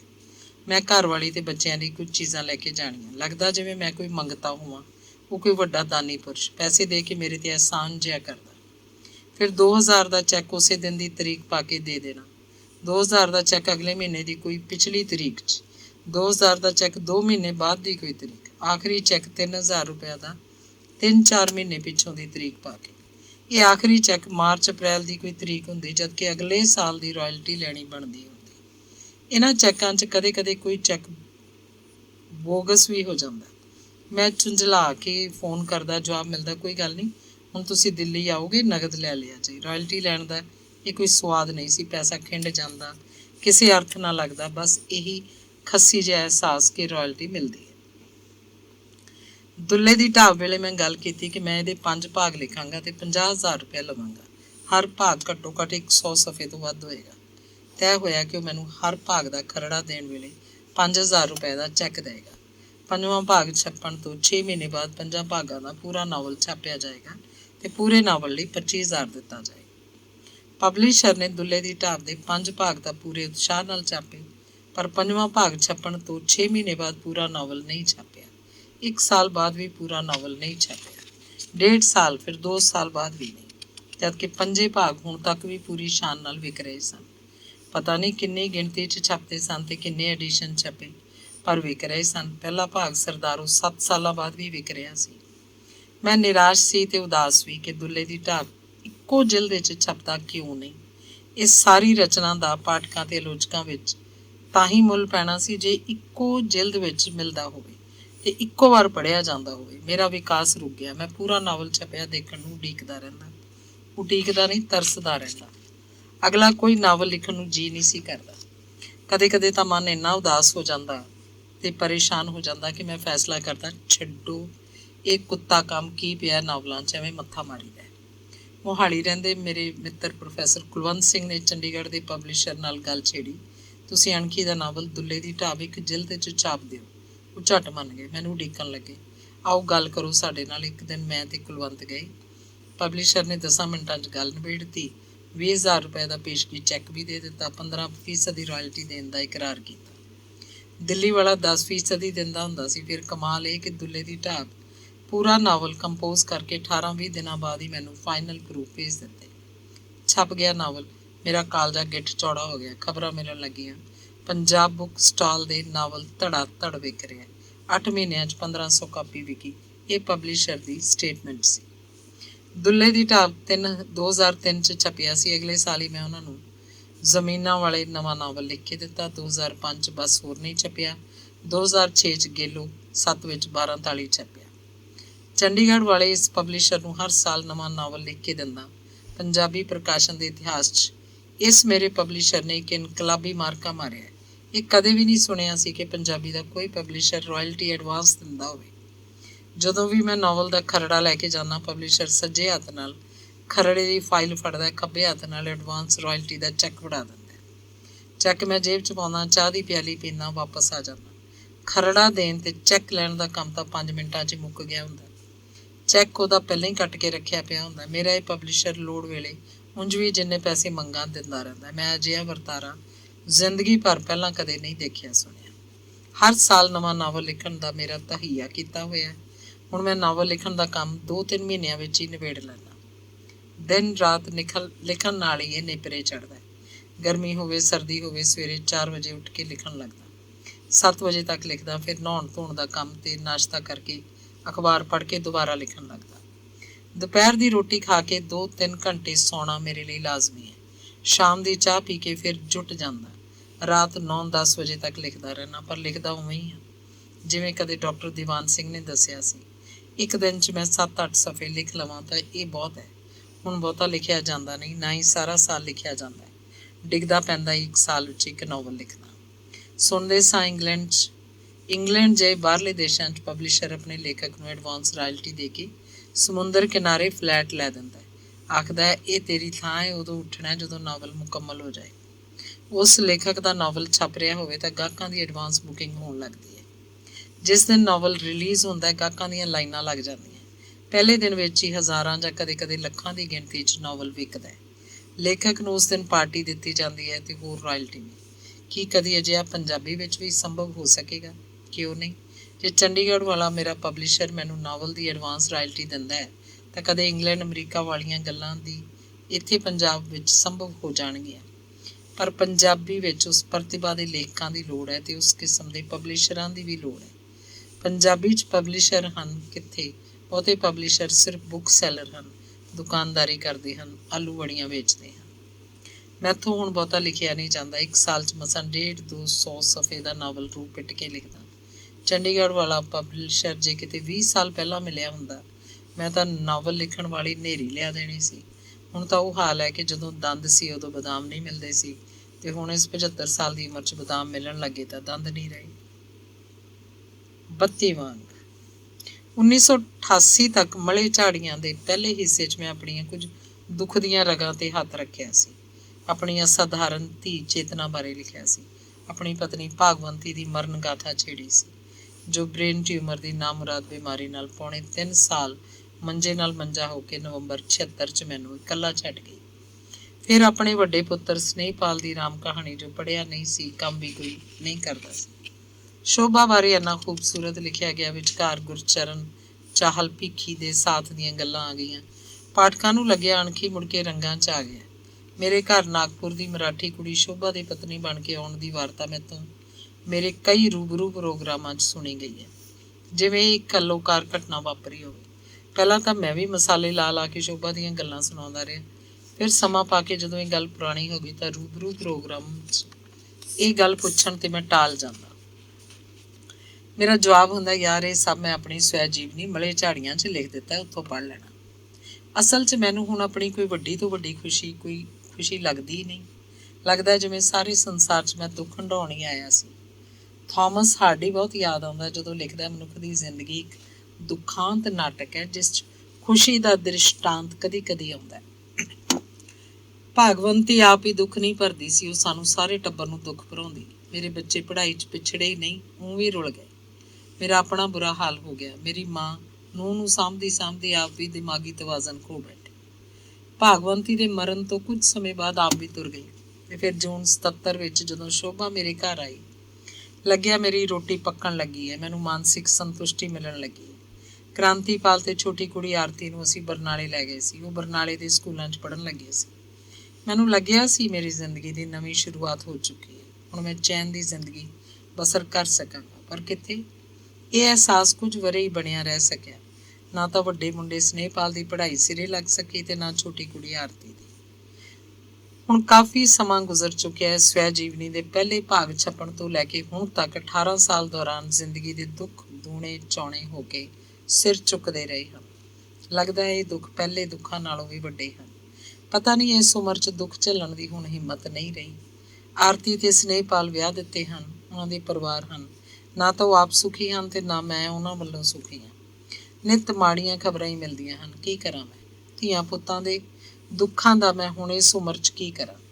ਸ਼ੋਭਾ ਦੀ ਛੋਟੀ ਧੀ ਵਿਆਹ ਦਿੱਤੀ ਸੀ, ਉਹ 10ਵੀਂ ਨਹੀਂ ਕਰ ਸਕੀ। ਉਹਦੇ ਵੱਲੋਂ ਵੀ ਕਦੇ ਠੰਡੀ ਹਵਾ ਨਹੀਂ ਆਈ। ਸ਼ੋਭਾ ਆਈ ਨੂੰ 30 ਸਾਲ ਹੋ ਗਏ। ਹਾਲੇ ਤੱਕ ਵੀ ਉਹਨੂੰ ਇਹ ਮੇਰਾ ਘਰ ਆਪਣਾ ਘਰ ਨਹੀਂ ਲੱਗਦਾ। ਇੱਕ ਬਸ ਆਪਣਾ ਸਿਰੜ ਸੁਭਾਅ ਨਿਭਾ ਰਹੀ ਹੈ। ਕਦੇ ਕਦੇ ਖਿਝ ਕੇ ਆਖਦੀ ਹੈ, ਦੋ ਕੁੜੀਆਂ ਜੋ ਮੇਰੇ ਪੈਰਾਂ 'ਚ ਬੇੜੀਆਂ ਨਾ ਹੁੰਦੀਆਂ ਤਾਂ ਮੈਂ ਤੈਨੂੰ ਛੱਡ ਕੇ ਕਦੋਂ ਦੀ ਤੁਰ ਗਈ ਹੁੰਦੀ। ਮੈਂ ਬਸ ਨਿਭਾ ਰਿਹਾ। ਮੇਰੀ ਸਿਆਣਪ ਜੋ ਅਕਸਰ ਬੁੱਢਿਆਂ 'ਚ ਆਈ ਜਾਂਦੀ ਹੈ, ਮੇਰਾ ਸਾਥ ਦੇ ਰਹੀ ਹੈ। ਮੈਨੂੰ ਨਾ ਕੋਈ ਰਿਸ਼ਤੇਦਾਰ ਚੰਗਾ ਲੱਗਦਾ, ਨਾ ਕੋਈ ਦੋਸਤ ਮਿੱਤਰ। ਬੰਦਾ ਮਰ ਕੇ ਮੁੱਕ ਜਾਂਦਾ ਹੈ। ਇਹੀ ਨਹੀਂ, ਉਹ ਮਰ ਕੇ ਸੱਭਿਆਚਾਰਕ ਤੌਰ 'ਤੇ ਵੀ ਮੁੱਕ ਚੁੱਕਿਆ ਹੁੰਦਾ ਹੈ। ਪਿੱਛੇ ਰਹਿ ਜਾਂਦਾ ਉਹਦਾ ਬਕਾਇਆ, ਉਹਦੀ ਕਮਾਈ ਵਿੱਚੋਂ ਕਮਾਈ। ਬਾਕੀ ਸਭ ਉਹਦੇ ਧੀਆਂ ਪੁੱਤ, ਉਹਦੇ ਦੋਸਤ ਮਿੱਤਰ, ਉਹਦੇ ਰਿਸ਼ਤੇਦਾਰ, ਲੇਖਕ ਪਾਠਕ, ਲੇਖਕ ਦੇ ਸਮਕਾਲੀ ਹੌਲੀ ਹੌਲੀ ਭੁੱਲਣ ਲੱਗਦੇ ਹਨ। ਮਲੇ ਝਾੜੀਆਂ ਦੇ ਪਹਿਲੇ ਭਾਗ ਵਾਂਗ ਮੈਂ ਹੁਣ ਆਪਣੇ ਦੁੱਖਾਂ ਦੀ ਨੁਮਾਇਸ਼ ਨਹੀਂ ਲਾਵਾਂਗਾ। ਕੋਈ ਆਪਣੇ ਦੁੱਖਾਂ ਦਾ ਜ਼ਿਕਰ ਚਾਹੇ ਲਹੂ ਡੋਲ ਕੇ ਕਰ ਚੁੱਕਿਆ ਹੋਵੇ, ਫਿਰ ਵੀ ਲੋਕ ਜ਼ਖਮ ਨੂੰ ਛੇੜਨ ਤੇ ਤੁਹਾਡੀ ਦੁੱਖ ਦੀ ਰਗ ਨੂੰ ਛੇੜਨਗੇ। ਮੇਰੇ ਕਈ ਅਜਿਹੇ ਕੁੱਤੇ ਬੰਦਿਆਂ ਨਾਲ ਵਾਹ ਪੈਂਦਾ ਰਿਹਾ ਹੈ, ਜੋ ਹਮੇਸ਼ਾ ਮੈਨੂੰ ਜਦੋਂ ਵੀ ਮਿਲਦੇ ਹੈ ਸਨੇਹਪਾਲ ਬਾਰੇ ਪੁੱਛਦੇ ਹੈ, ਚੇਤਨਾ ਬਾਰੇ ਪੁੱਛਦੇ ਹੈ। ਕਦੇ ਕਿਸੇ ਨੇ ਕ੍ਰਾਂਤੀਪਾਲ ਬਾਰੇ ਨਹੀਂ ਪੁੱਛਿਆ, ਜਿਸ ਨੇ ਯੂਨੀਵਰਸਿਟੀ ਤੱਕ ਦੀ ਪੜ੍ਹਾਈ ਕੀਤੀ ਤੇ ਬੜਾ ਜ਼ਹੀਨ ਲੜਕਾ ਹੈ। ਸੁਖਮਿੰਦਰ ਰਾਮਪੁਰੀ ਦੇ ਬੋਲ ਕੰਨਾਂ 'ਚ ਗੂੰਜਦੇ ਹਨ, ਇਹਨਾਂ ਜ਼ਖਮਾਂ ਦਾ ਕੀ ਕਹਿਣਾ, ਜਿਨ੍ਹਾਂ ਰੋਜ਼ ਹਰੇ ਰਹਿਣਾ। ਅੰਗ 33। ਦੋਸਤੀ ਸ਼ਬਦ ਪਤਾ ਨਹੀਂ ਕਿੰਨਾ ਕੁ ਪੁਰਾਣਾ ਹੈ, ਪਰ ਇਹਦੇ ਬਾਰੇ ਇੱਕ ਤੱਥ ਸਪਸ਼ਟ ਹੈ ਕਿ ਦੋਸਤੀ ਕਿਸੇ ਨਾਲ ਪਤਾ ਨਹੀਂ ਕਦੋਂ ਹੋ ਜਾਂਦੀ ਹੈ, ਫਿਰ ਪਤਾ ਨਹੀਂ ਕਦੋਂ ਟੁੱਟ ਜਾਂਦੀ ਹੈ। ਜਿਉਂ-ਜਿਉਂ ਮੇਰੀ ਉਮਰ ਵੱਡੀ ਹੁੰਦੀ ਜਾਂਦੀ ਹੈ, ਮੇਰੇ ਦੋਸਤਾਂ ਦਾ ਘੇਰਾ ਤੰਗ ਹੁੰਦਾ ਜਾ ਰਿਹਾ ਹੈ। ਕਿੰਨੇ ਸਾਰੇ ਪੁਰਾਣੇ ਦੋਸਤ ਦਾ ਕਾਰਨ ਹੀ ਮੇਥੋਂ ਦੂਰ ਹੁੰਦੇ ਗਏ ਜਾਂ ਮੈਂ ਉਹਨਾਂ ਤੋਂ ਕਿਨਾਰਾ ਕਰਦਾ ਗਿਆ।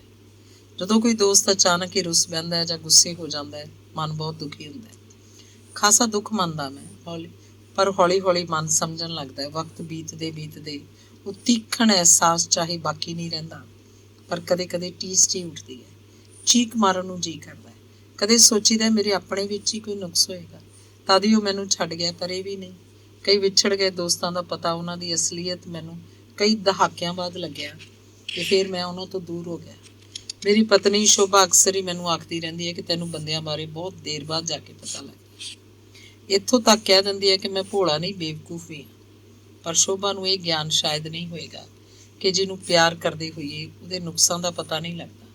ਮੈਂ ਜਿਹਨੂੰ ਪਿਆਰ ਕੀਤਾ 100% ਕੀਤਾ, ਤੇ ਫਿਰ ਜਿਸ ਕਿਸੇ ਨੂੰ ਨਫ਼ਰਤ ਕੀਤੀ ਉਹ ਵੀ 100%। ਮੇਰੇ ਕੋਲੋਂ ਵਿੱਚ ਵਿਚਾਲਾ ਕਦੇ ਵੀ ਨਹੀਂ ਹੋਇਆ।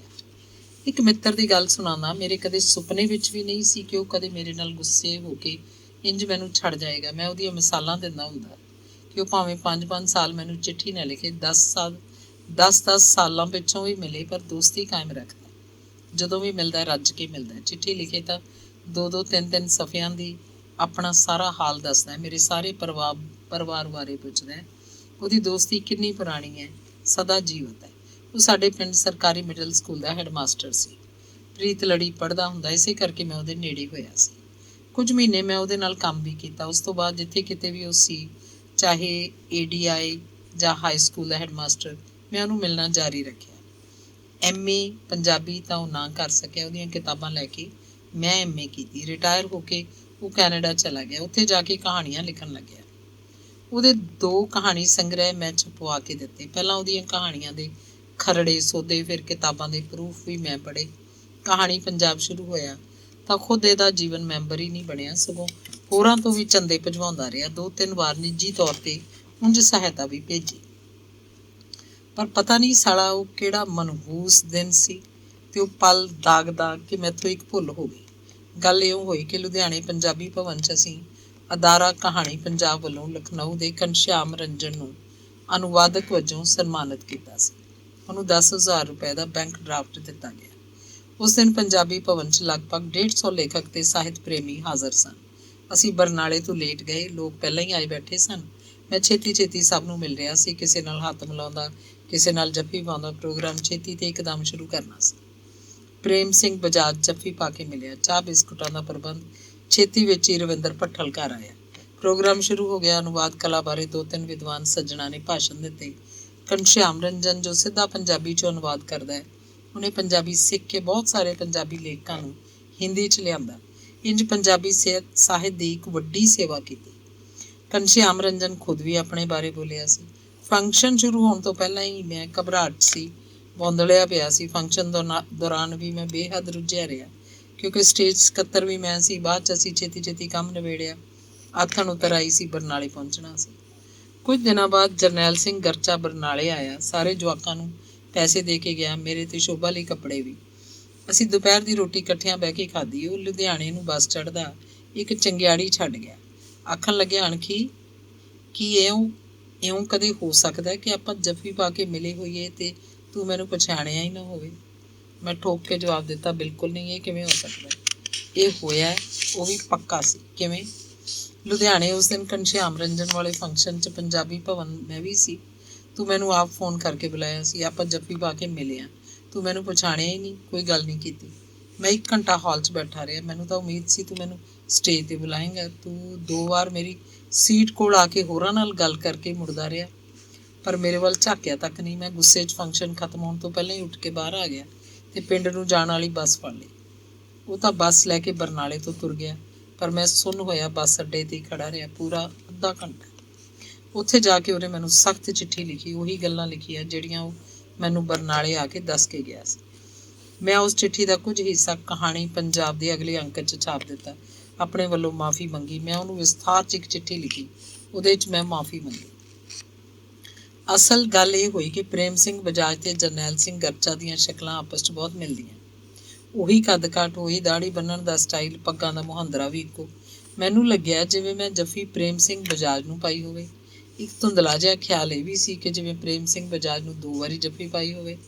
ਜੇ ਉਹਨਾਂ ਦੋਵਾਂ ਦੀਆਂ ਸ਼ਕਲਾਂ 'ਚ ਮਾੜਾ ਮੋਟਾ ਫਰਕ ਵੀ ਕੋਈ ਹੋਏਗਾ, ਕਾਲ 'ਚ ਮੈਨੂੰ ਪਤਾ ਨਹੀਂ ਲੱਗਿਆ ਹੋਏਗਾ। ਤੇ ਪ੍ਰੇਮ ਸਿੰਘ ਬਜਾਜ ਨਾਲ ਮੈਂ ਗੱਲ ਕੀ ਕਰਨੀ ਸੀ? ਉਹ ਤਾਂ ਮਿਲਦਾ ਹੀ ਰਹਿੰਦਾ। ਗੱਲ ਵੀ ਕਰਦਾ ਹੈ ਤਾਂ ਹਮੇਸ਼ਾ ਉਹਦੇ ਵੱਲੋਂ ਖੜੀ ਕੀਤੀ ਰੈਫਰੈਂਸ ਲਾਇਬ੍ਰੇਰੀ ਦੀਆਂ ਗੱਲਾਂ ਹੁੰਦੀਆਂ। ਉਹਨਾਂ ਦਿਨਾਂ 'ਚ ਹੀ ਕਿਰਪਾਲ ਸਿੰਘ ਪੰਨੂ ਕੈਨੇਡਾ ਤੋਂ ਆਏ। ਉਹ ਪਟਿਆਲੇ ਆਪਣੇ ਲੜਕੇ ਕੋਲ ਠਹਿਰਦੇ ਹਨ। ਕਦੇ ਮੈਨੂੰ ਬਰਨਾਲੇ ਮਿਲਣ ਵੀ ਆ ਜਾਂਦੇ ਹਨ। ਜਦੋਂ ਆਉਂਦੇ ਹਨ, ਕਹਾਣੀ ਪੰਜਾਬ ਦੀ ਮਦਦ ਕਰਕੇ ਜਾਂਦੇ ਹਨ। ਕਿਰਪਾਲ ਸਿੰਘ ਪੰਨੂ ਉੱਥੇ ਜਰਨੈਲ ਸਿੰਘ ਗਰਚਾ ਦੇ ਬਹੁਤ ਨੇੜੇ ਹਨ। ਉਹਨਾਂ ਨੇ ਫੋਨ ਕੀਤਾ ਤਾਂ ਉਹਨਾਂ ਕੋਲ ਵੀ ਮੈਂ ਸਾਰਾ ਰੋਣਾ ਰੋਇਆ ਤੇ ਉਹਨਾਂ ਨੂੰ ਕਿਹਾ ਕਿ ਕੈਨੇਡਾ ਜਦੋਂ ਜਾਣ ਜਰਨੈਲ ਨੂੰ ਸਮਝਾਉਣ, ਮੇਰੀ ਭੁੱਲ ਸੀ, ਮਾਫ਼ੀ ਮੰਗਦਾ। ਕੋਈ ਸਾਲ ਭਰ ਲੰਘ ਗਿਆ, ਜਰਨੈਲ ਦਾ ਕੋਈ ਖੱਤ ਨਹੀਂ ਆਇਆ। ਮੈਂ ਸਮਝ ਲਿਆ ਉਹਦਾ ਗੁੱਸਾ ਉਤਰਿਆ ਨਹੀਂ। ਉਹਨਾਂ ਦਿਨਾਂ 'ਚ ਕਹਾਣੀ ਪੰਜਾਬ ਦੀ ਆਰਥਿਕ ਹਾਲਤ ਖਾਸੀ ਖਰਾਬ ਸੀ। ਮੈਂ ਇੱਧਰ ਉੱਧਰ ਬਾਹਰਲੇ ਦੇਸ਼ਾਂ ਨੂੰ ਚਿੱਠੀਆਂ ਲਿਖੀਆਂ। ਜਰਨੈਲ ਸਿੰਘ ਗਰਚਾ ਨੂੰ ਵੀ, ਜਰਨੈਲ ਸਿੰਘ ਨੂੰ ਵੀ ਚਿੱਠੀ ਲਿਖੀ, ਜੋ ਕੈਨੇਡਾ ਦਾ ਪ੍ਰਸਿੱਧ ਕਹਾਣੀਕਾਰ ਹੈ, 2 ਟਾਪੂ ਵਾਲਾ। ਜਰਨੈਲ ਸਿੰਘ ਨੇ ਮੈਨੂੰ ਆਪਣੇ ਪੈਸੇ ਭੇਜੇ ਤੇ 4-5 ਹੋਰ ਲੇਖਕਾਂ ਦੇ ਪੈਸੇ ਵੀ, ਜਿਨ੍ਹਾਂ 'ਚ ਜਰਨੈਲ ਸਿੰਘ ਗਰਚਾ ਦਾ 100 ਕੈਨੇਡੀਅਨ ਡਾਲਰ ਵੀ ਸੀ। ਮੈਂ ਹੈਰਾਨ ਹੋਇਆ, ਉਹਨੇ ਕਹਾਣੀ ਪੰਜਾਬ ਲਈ ਮਦਦ ਤਾਂ ਭੇਜਦੀ, ਚਿੱਠੀ ਕਿਉਂ ਨਹੀਂ ਲਿਖਦਾ? ਜਰਨੈਲ ਸਿੰਘ 2 ਟਾਪੂ ਨੇ ਆਪਣੀ ਚਿੱਠੀ 'ਚ ਲਿਖਿਆ ਸੀ, ਗਰਚਾ ਸਾਹਿਬ, ਤੁਹਾਡੇ ਨਾਲ ਨਾਰਾਜ਼ ਹਾਂ। ਤੁਸੀਂ ਲੁਧਿਆਣੇ ਉਹਨੂੰ ਪਛਾਣਿਆ ਨਹੀਂ ਸੀ। ਮੈਂ ਚੁੱਪ ਹੋ ਗਿਆ ਕਿ ਚਲੋ ਬਈ, ਕੀ ਕੀਤਾ ਜਾਏ। ਅੱਜ ਤੱਕ ਜਰਨੈਲ ਸਿੰਘ ਗਰਚਾ ਦੀ ਕੋਈ ਚਿੱਠੀ ਨਹੀਂ ਆਈ। ਪਿਛਲੇ ਸਾਲ ਇਕਬਾਲ ਰਾਮੂਵਾਲੀਆ ਇੱਥੇ ਬਰਨਾਲੇ ਆਇਆ ਸੀ। ਉਹ ਮੇਰੇ ਘਰ ਵੀ ਆਇਆ, ਦੱਸ ਰਿਹਾ ਸੀ ਤੁਹਾਡਾ ਦੋਸਤ ਜਰਨੈਲ ਸਿੰਘ ਗਰਚਾ ਤੁਹਾਡੇ ਨਾਲ ਨਾਰਾਜ਼ ਹੈ। ਮੈਂ ਪੁੱਛਿਆ, ਤੈਨੂੰ ਉਹ ਕਦੋਂ ਮਿਲਿਆ? ਪਿਛਲੇ ਮਹੀਨੇ ਦੀ ਗੱਲ ਹੈ, ਇਕਬਾਲ ਨੇ ਕਿਹਾ। ਇਕਬਾਲ ਰਾਮੂਵਾਲੀਆ ਚਾਹ ਪਾਣੀ ਪੀ ਕੇ ਤਾਂ ਚਲਾ ਗਿਆ। ਉਹਦੇ ਨਾਲ ਹੋਰ ਸੱਜਣ ਮਿੱਤਰ ਵੀ ਸੀ, ਪਰ ਮੈਂ ਓਨਾ ਹੀ ਉਦਾਸ ਤੇ ਪਰੇਸ਼ਾਨ ਸੀ ਜਿੰਨਾ ਕਦੇ ਉਹਨੂੰ ਬਰਨਾਲਾ ਬੱਸ ਸਟੈਂਡ ਤੋਂ ਵਿਦਾ ਕਰਨ ਵੇਲੇ ਹੋਇਆ ਸੀ। ਕਈ ਘੰਟਿਆਂ ਬਾਅਦ ਮਨ ਨੂੰ ਸਮਝਾਇਆ ਕਿ ਜਰਨੈਲ ਸਿੰਘ ਗਰਚਾ ਜੇ ਹੁਣ ਤੱਕ ਵੀ ਨਾਰਾਜ਼ ਹੈ ਤਾਂ ਰਹੇ ਫਿਰ। ਇਸ ਤੁਰ ਜਾਣ ਦੀ ਉਮਰ 'ਚ ਉਹਨੂੰ ਹੋਰ ਕਿੰਨੀਆਂ ਕੁ ਸਫਾਈਆਂ ਦਿੰਦਾ ਰਹਾਂ, ਹੋਰ ਕਿੰਨੀਆਂ ਕੁ ਮਾਫੀਆਂ ਮੰਗੀ ਜਾਵਾਂ? ਇੰਨਾ ਵਕਤ ਕਿਹਦੇ ਕੋਲ ਹੈ ਕਿਸੇ ਬਾਰੇ ਇੰਨਾ ਸੋਚਣ ਲਈ? ਪੌਣੀ ਸਦੀ ਦੀ ਉਮਰ ਭੋਗਦਿਆਂ ਹੁਣ ਮੈਂ ਸਮਝੌਤਿਆਂ 'ਤੇ ਉਤਰ ਆਇਆ। ਇੰਦਰ ਸਿੰਘ ਖਾਮੋਸ਼ ਤੇ ਓਮ ਪ੍ਰਕਾਸ਼ ਗਾਸੂ ਨਾਲ ਪਿਛਲੇ 15 ਸਾਲਾਂ ਤੋਂ ਕੋਈ ਬੋਲਚਾਲ ਨਹੀਂ ਸੀ। ਇੰਦਰ ਸਿੰਘ ਖਾਮੋਸ਼ ਨਾਲ ਕਿੰਨੀ ਵਰ੍ਹਿਆਂ ਤੋਂ ਜਾਣ ਪਛਾਣ ਸੀ। 1956-57 'ਚ ਅਸੀਂ state college of education Patiala 'ਚ ਇਕੱਠੇ ਰਹੇ। ਉਹ ਬੀਟੀ ਕਰਦਾ ਸੀ, ਮੈਂ ਪੰਜਾਬੀ ਦੀ OT ਦਾ ਕੋਰਸ। ਫਿਰ ਬਰਨਾਲਾ ਸਰਕਾਰੀ ਹਾਈ ਸਕੂਲ 'ਚ ਅਸੀਂ ਕਿੰਨੇ ਹੀ ਵਰੇ ਇਕੱਠੇ ਰਹੇ। ਇੱਕ ਦੂਜੇ ਦੇ ਦੁੱਖ ਸੁੱਖ ਦੀ ਸਾਂਝ ਸੀ। ਮੈਨੂੰ ਖਾਮੋਸ਼ ਦੀ ਪਤਨੀ ਦਾ ਵਿਹਾਰ ਪਸੰਦ ਨਹੀਂ ਸੀ ਤੇ ਨਾ ਖਾਮੋਸ਼ ਦਾ ਜਣੇ ਖਣੇ ਦਾ ਹੱਥ ਦੇਖਣਾ, ਐਵੇਂ ਝੂਠ ਤੂਫਾਨ ਬੋਲੀ ਜਾਣਾ। ਮੈਂ ਉਹ ਤੋਂ 15 ਸਾਲ ਪਹਿਲਾਂ ਕਿਨਾਰਾ ਕਰ ਲਿਆ। ਜ਼ੁਬਾਨ ਤੱਕ ਸਾਂਝੀ ਨਹੀਂ ਕਰਦਾ ਸੀ। ਪਰ ਪਿਛਲੇ ਸਾਲ ਸਾਡਾ ਪਿਆਰਾ ਮਿੱਤਰ ਡਾਕਟਰ ਸੁਰਜੀਤ ਸਿੰਘ ਬਰਨਾਲਵੀ ਤੁਰ ਗਿਆ। ਮੈਂ ਉਹਦੇ ਸੰਸਕਾਰ ਤੇ ਪਟਿਆਲੇ ਗਿਆ। ਖਾਮੋਸ਼ ਵੀ ਖੜਾ ਦਿਸਿਆ। ਆਮ ਵਾਂਗ ਮੈਂ ਉਹਨੂੰ ਬੁਲਾਇਆ ਨਹੀਂ, ਪਰ ਮੇਰੇ ਮਨ 'ਚ ਗੱਲ ਆਈ, ਮੇਰਾ ਇਹਦੇ ਨਾਲ ਕੀ ਰੌਲਾ ਹੈ। ਪਤਾ ਨਹੀਂ ਕਿੰਨੇ ਕੁ ਸਾਲ ਹੋਰ ਆ। ਸੁਰਜੀਤ ਤੁਰ ਗਿਆ, ਅਸੀਂ ਵੀ ਤੁਰ ਜਾਣਾ। ਮੈਂ ਝੱਟ ਖਾਮੋਸ਼ ਨੂੰ ਬੁਲਾ ਲਿਆ। ਉੱਧਰ ਸੁਰਜੀਤ ਦਾ ਸੰਸਕਾਰ ਹੁੰਦਾ ਰਿਹਾ, ਇੱਧਰ ਅਸੀਂ ਆਪਣੀਆਂ ਗੱਲਾਂ ਕਰਦੇ ਰਹੇ। ਕੋਈ 1 ਘੰਟਾ ਦੋਵਾਂ ਨੇ ਗੱਲੀ ਆਪਣਾ ਮਨ ਹੌਲੇ ਕੀਤੇ। ਮੈਂ ਉਹਨੂੰ ਜ਼ੋਰ ਪਾਇਆ, ਹੁਣ ਜਦੋਂ ਬਰਨਾਲੇ ਆਵੇਂ ਘਰ ਆਈ। ਉਹ ਪਟਿਆਲੇ ਆਪਣੀ ਧੀ ਕੋਲ ਰਹਿੰਦਾ ਸੀ। ਦੱਸ ਰਿਹਾ ਸੀ ਆਖਰੀ ਦਿਨਾਂ 'ਚ ਧੀ ਮੈਨੂੰ ਸੰਭੂਗੀ। ਉਹ ਇੱਕ ਦਿਨ ਬਰਨਾਲੇ ਆਇਆ ਵੀ ਮੈਨੂੰ ਉਹਦਾ ਫੋਨ ਮਿਲਿਆ ਕਿ ਉਹ ਸਾਡੇ ਘਰ ਆਏਗਾ ਤੇ ਮੇਰੇ ਲਈ ਆਪਣਾ ਨਾਵਲ ਕਾਫਰ ਮਸੀਹਾ ਵੀ ਦੇ ਕੇ ਜਾਏਗਾ, ਜੋ ਮੈਂ ਅਜੇ ਤੱਕ ਪੜ੍ਹਿਆ ਨਹੀਂ ਸੀ। ਪਰ ਉਹ ਘਰ ਨਹੀਂ ਆਇਆ। ਬੈਂਕਾਂ ਦੇ ਕੰਮ ਛੇਤੀ ਨਿਬੇੜ ਕੇ ਪਟਿਆਲੇ ਨੂੰ ਤੁਰ ਗਿਆ। ਉਹਦੀ ਤਬੀਅਤ ਖਰਾਬ ਹੋ ਗਈ ਸੀ। ਹੁਣ ਤੱਕ ਉਹ ਬਿਸਤਰੇ 'ਚ ਹੈ। ਚੱਲਣਾ ਫਿਰਨਾ ਮੁਸ਼ਕਿਲ ਹੈ। ਕਿਸੇ ਤੋਂ ਸੁਣਿਆ ਕਿ ਉਹ ਖਾਸਾ ਢਿੱਲਾ ਰਹਿੰਦਾ। ਫੋਨ ਕੀਤਾ, ਗੱਲਾਂ ਹੋਈਆਂ। ਆਖ ਰਿਹਾ ਸੀ, ਅਣਖੀ ਤੇਰਾ ਧੰਨਵਾਦ ਬਈ, ਤੂੰ ਮੇਰੀ ਰਾਜੀ ਖੁਸ਼ੀ ਪੁੱਛੀ। ਧੰਨਵਾਦ ਦੀ ਇਹਦੇ 'ਚ ਕੀ ਗੱਲ ਹੈ? ਮੈਂ ਤਾਂ ਆਪ ਤੇਰੇ ਕੋਲ ਆਉਣਾ ਸੀ। ਤੇਰਾ ਹਾਲ ਚਾਲ ਪੁੱਛ ਕੇ ਮੈਂ ਤੇਰੇ ਤੇ ਅਹਿਸਾਨ ਥੋੜ੍ਹਾ ਕੀਤਾ। ਆਪਾਂ ਇਕੱਠੇ ਰਹੇ ਹਾਂ। ਖਾਮੋਸ਼ ਮੈਂ ਜਵਾਬ ਦਿੱਤਾ। ਪਤਾ ਨਹੀਂ ਉਹਦਾ ਕੀ ਹਾਲ ਹੈ। ਮੇਰੀ ਰੂਹ ਉਹਨੂੰ ਇੱਕ ਵਾਰ ਮਿਲਣ ਲਈ ਤੰਗਦੀ ਰਹਿੰਦੀ ਹੈ। ਓਮ ਪ੍ਰਕਾਸ਼ ਗਾਸੋ ਮੇਰਾ ਲੰਗੋਟੀਆ ਯਾਰ ਹੈ। ਉਹ ਮੇਰਾ ਜਮਾਤੀ ਹੈ। ਅਸੀਂ ਇਕੱਠਿਆਂ ਨੇ ਇੱਕੋ ਸਕੂਲ 'ਚ 10ਵੀਂ ਜਮਾਤ ਪਾਸ ਕੀਤੀ ਸੀ। ਪੱਕੇ ਇਮਤਿਹਾਨਾਂ ਵੇਲੇ ਬਾਜਵੀਆਂ ਦੇ ਅਗਵਾੜ ਮੈਂ ਉਹਨਾਂ ਦੇ ਚੁਬਾਰੇ 'ਚ ਗਾਸੋ ਨਾਲ ਪੜ੍ਹਦਾ, ਇਮਤਿਹਾਨ ਦੀ ਤਿਆਰੀ ਕਰਦਾ, ਰਾਤ ਨੂੰ ਉੱਥੇ ਹੀ ਸੌਂ ਜਾਂਦਾ। ਸੁਭਾਅ ਦਾ ਬੜਾ ਚੰਚਲ ਸੀ, ਮੂੰਹ ਫੱਟ, ਚੁਸਤ ਚਲਾਕ ਵੀ। ਮੈਨੂੰ ਉਹ ਮੋਹ ਕਰਦਾ ਤੇ ਚੰਗਾ ਲੱਗਦਾ। ਬਚਪਨ ਤੋਂ ਹੁਣ ਤੱਕ ਸਾਡੇ ਸੁਭਾਅ 'ਚ ਭੋਰਾ ਫਰਕ ਨਹੀਂ ਪਿਆ। ਮੇਰੇ ਲਈ ਉਹ ਉਹੀ ਗਾਸੋ ਹੈ, ਹੁਣ ਵੀ ਚੰਗਾ ਲੱਗਦਾ। ਅਸੀਂ ਦੋਵੇਂ ਪੌਣੀ ਸਦੀ ਨੂੰ ਪਾਰ ਕਰਨ ਵਾਲੇ ਹਾਂ। ਹੁਣ ਤੱਕ ਇਹ ਫੈਸਲਾ ਨਹੀਂ ਕਰ ਸਕੇ ਕਿ ਤੜਕੇ ਮੂੰਹ ਹਨੇਰੇ ਹਲਟੀ 'ਤੇ ਨਹਾਉਣ ਜਾਂਦੇ ਉਸ ਲੰਮੀ ਪਤਲੀ ਸਾਂਵਲੀ ਜੀ ਕੁੜੀ ਦੀਆਂ ਪਾਥੀਆਂ ਉਹ ਢਾਉਂਦਾ ਹੁੰਦਾ ਸੀ ਕਿ ਮੈਂ। ਗਾਸੋ ਕਹਿੰਦਾ ਤੂੰ ਢਾਉਂਦਾ ਸੀ, ਅਸਲ 'ਚ ਗਾਸੋ ਹੀ ਇਹ ਸ਼ੁਭ ਕਰਮ ਕਰਦਾ ਸੀ। ਮੈਂ ਹੁਣ ਵੀ ਸੋਚਦਾ ਰਹਿੰਦਾ, ਕਾਸ਼ ਪਾਥੀਆਂ ਮੈਂ ਢਾਈਆਂ ਹੁੰਦੀਆਂ। ਓਮ ਪ੍ਰਕਾਸ਼ ਗਾਸੋ ਪੰਜਾਬੀ ਦਾ ਸਿਰਮੌਰ ਲੇਖਕ ਹੈ। ਉਹਨੇ ਢੇਰ ਸਾਰੇ ਨਾਵਲ ਲਿਖੇ, ਸੀਰੀਅਲ ਬਣੇ, ਸੱਭਿਆਚਾਰ ਬਾਰੇ ਕਿਤਾਬਾਂ ਤੇ ਨੈਤਿਕਤਾ ਸੰਬੰਧੀ ਵਡਮੁੱਲੇ ਨਿਬੰਧ, ਲੱਛੇਦਾਰ ਭਾਸ਼ਾ ਤੇ ਗੂੜ੍ਹ ਗਿਆਨ ਦੀਆਂ ਗੱਲਾਂ 'ਚ ਉਹ ਪਾਠਕਾਂ ਨੂੰ ਕੀਲ ਲੈਂਦਾ ਹੈ। ਪ੍ਰਕਾਸ਼ਕਾਂ ਤੇ ਬਹੁਤੇ ਲੇਖਕਾਂ ਦੀ ਸ਼ਿਕਾਇਤ ਹੈ ਕਿ ਪੰਜਾਬੀ 'ਚ ਪਾਠਕ ਨਹੀਂ ਹਨ। ਕਿਤਾਬਾਂ ਧੜਾ ਧੜ ਛਪ ਰਹੀਆਂ ਹਨ ਪਰ ਵਿਕਦੀਆਂ ਨਹੀਂ। ਗਾਸੋ ਦੀ ਵੱਡੀ ਦੇਣ ਇਹ ਹੈ ਕਿ ਉਹ ਪਾਠਕਾਂ ਤੱਕ ਆਪ ਕਿਤਾਬਾਂ ਦਾ ਝੋਲਾ ਲੈ ਕੇ ਜਾਂਦਾ। ਪਿੰਡਾਂ ਸ਼ਹਿਰਾਂ 'ਚ ਦੂਰ ਤੱਕ ਘਰਾਂ 'ਚ ਗਾਸੋ ਦੀਆਂ ਕਿਤਾਬਾਂ ਪਈਆਂ ਹਨ। ਉਹਨੇ ਪੁਸਤਕ ਸੱਭਿਆਚਾਰ ਦੇ ਵਿਕਾਸ 'ਚ ਵਰਣਨਯੋਗ ਰੋਲ ਅਦਾ ਕੀਤਾ ਤੇ ਕਰ ਰਿਹਾ। ਗਾਸੋ ਮੂੰਹ ਦੀ ਭਕਾਈ ਜਿੰਨੀ ਮਾਰੀ ਜਾਵੇ, ਉਹ ਕਦੇ ਇੱਕ ਦਿਨ ਵੀ ਕਿਸੇ ਸਟੇਜ ਤੇ ਮੇਰੇ ਖਿਲਾਫ ਬੋਲਿਆ ਨਹੀਂ, ਨਾ ਹੀ ਮੇਰੇ ਖਿਲਾਫ ਕਦੇ ਇੱਕ ਸ਼ਬਦ ਵੀ ਲਿਖਿਆ। ਜਦਕਿ ਮੇਰੇ ਸਮਕਾਲੀ, ਮੇਰੇ ਹੀ ਸ਼ਹਿਰ ਦੇ ਲੇਖਕ ਮੇਰੇ ਬਾਰੇ ਬਥੇਰਾ ਕੁਝ ਆਖਦੇ ਲਿਖਦੇ ਰਹਿੰਦੇ ਹਨ। ਆਪ ਤਾਂ ਲੇਖਕ ਬਣ ਨਾ ਸਕੇ, ਮੇਰੀਆਂ ਲੱਤਾਂ ਖਿੱਚਣਾ ਉਹਨਾਂ ਦੀ ਪ੍ਰਾਪਤੀ ਹੈ। 15 ਸਾਲ ਪਹਿਲਾਂ ਗਾਸੋ ਨਾਲ ਐਵੇਂ ਮਨਮੁਟਾਵ ਜਿਹਾ ਹੋਇਆ ਸੀ। ਸਾਡੀ ਬੋਲਚਾਲ ਬੰਦ ਹੋ ਗਈ, ਪਰ ਉਹ ਤਕੜਾ ਰਿਹਾ। ਕ੍ਰਾਂਤੀਪਾਲ ਨੂੰ ਮਿਲਦਾ ਰਹਿੰਦਾ ਸੀ। ਮੈਂ ਤੇ ਸ਼ੋਭਾ ਇਕੱਠੇ ਕਿਧਰੇ ਜਾ ਰਹੇ ਹੁੰਦੇ, ਬਾਜ਼ਾਰ 'ਚ ਜਾਂ ਰੇਲਵੇ ਸਟੇਸ਼ਨ ਤੇ। ਗਾਸੋ ਪਤਾ ਨਹੀਂ ਕਦੋਂ ਸ਼ੋਭਾ ਨੂੰ ਨਮਸਕਾਰ ਕਰ ਜਾਂਦਾ। ਸ਼ੋਭਾ ਪਿੱਛੋਂ ਮੈਨੂੰ ਦੱਸਦੀ। ਤੇ ਫਿਰ ਗਾਸੋ ਇੱਕ ਦਿਨ ਬਾਜ਼ਾਰ 'ਚ ਮਿਲਿਆ। ਸਾਡੀ ਅੱਖ ਮਿਲੀ। ਉਹ ਹੱਥ ਜੋੜ ਕੇ ਇੱਕ ਟੰਗ ਦੇ ਭਾਰ ਖੜਾ ਸੀ। ਮੈਂ ਉਹਦੇ ਗੋਡਿਆਂ ਨੂੰ ਹੱਥ ਲਾਇਆ, ਕਿਹਾ, ਗਾਸੋ ਯਾਰ ਬੱਸ, ਮੈਥੋਂ ਇਹ ਦੂਰੀ ਨਹੀਂ ਝੱਲੀ ਜਾਂਦੀ। ਪਤਾ ਨਹੀਂ ਹੁਣ ਕਿੰਨੇ ਕੁ ਦਿਨ ਯਾਰ ਮਿਲਿਆ ਕਰ। ਉਹਨੇ ਮੈਨੂੰ ਜੱਫੀ ਪਾ ਲਈ। ਓਏ ਪੁੱਤ ਮੇਰਿਆ, ਮੈਂ ਤਾਂ ਪਹਿਲਾਂ ਹੀ। ਹੁਣ ਗਾਸੋ ਮਿਲਦਾ ਹੈ ਤਾਂ ਸਵਾਦ ਆ ਜਾਂਦਾ ਹੈ। ਅਸੀਂ ਇੱਕ ਦੂਜੇ ਦੇ ਘਰੇ ਵੀ ਆਉਣ ਜਾਣ ਲੱਗੇ।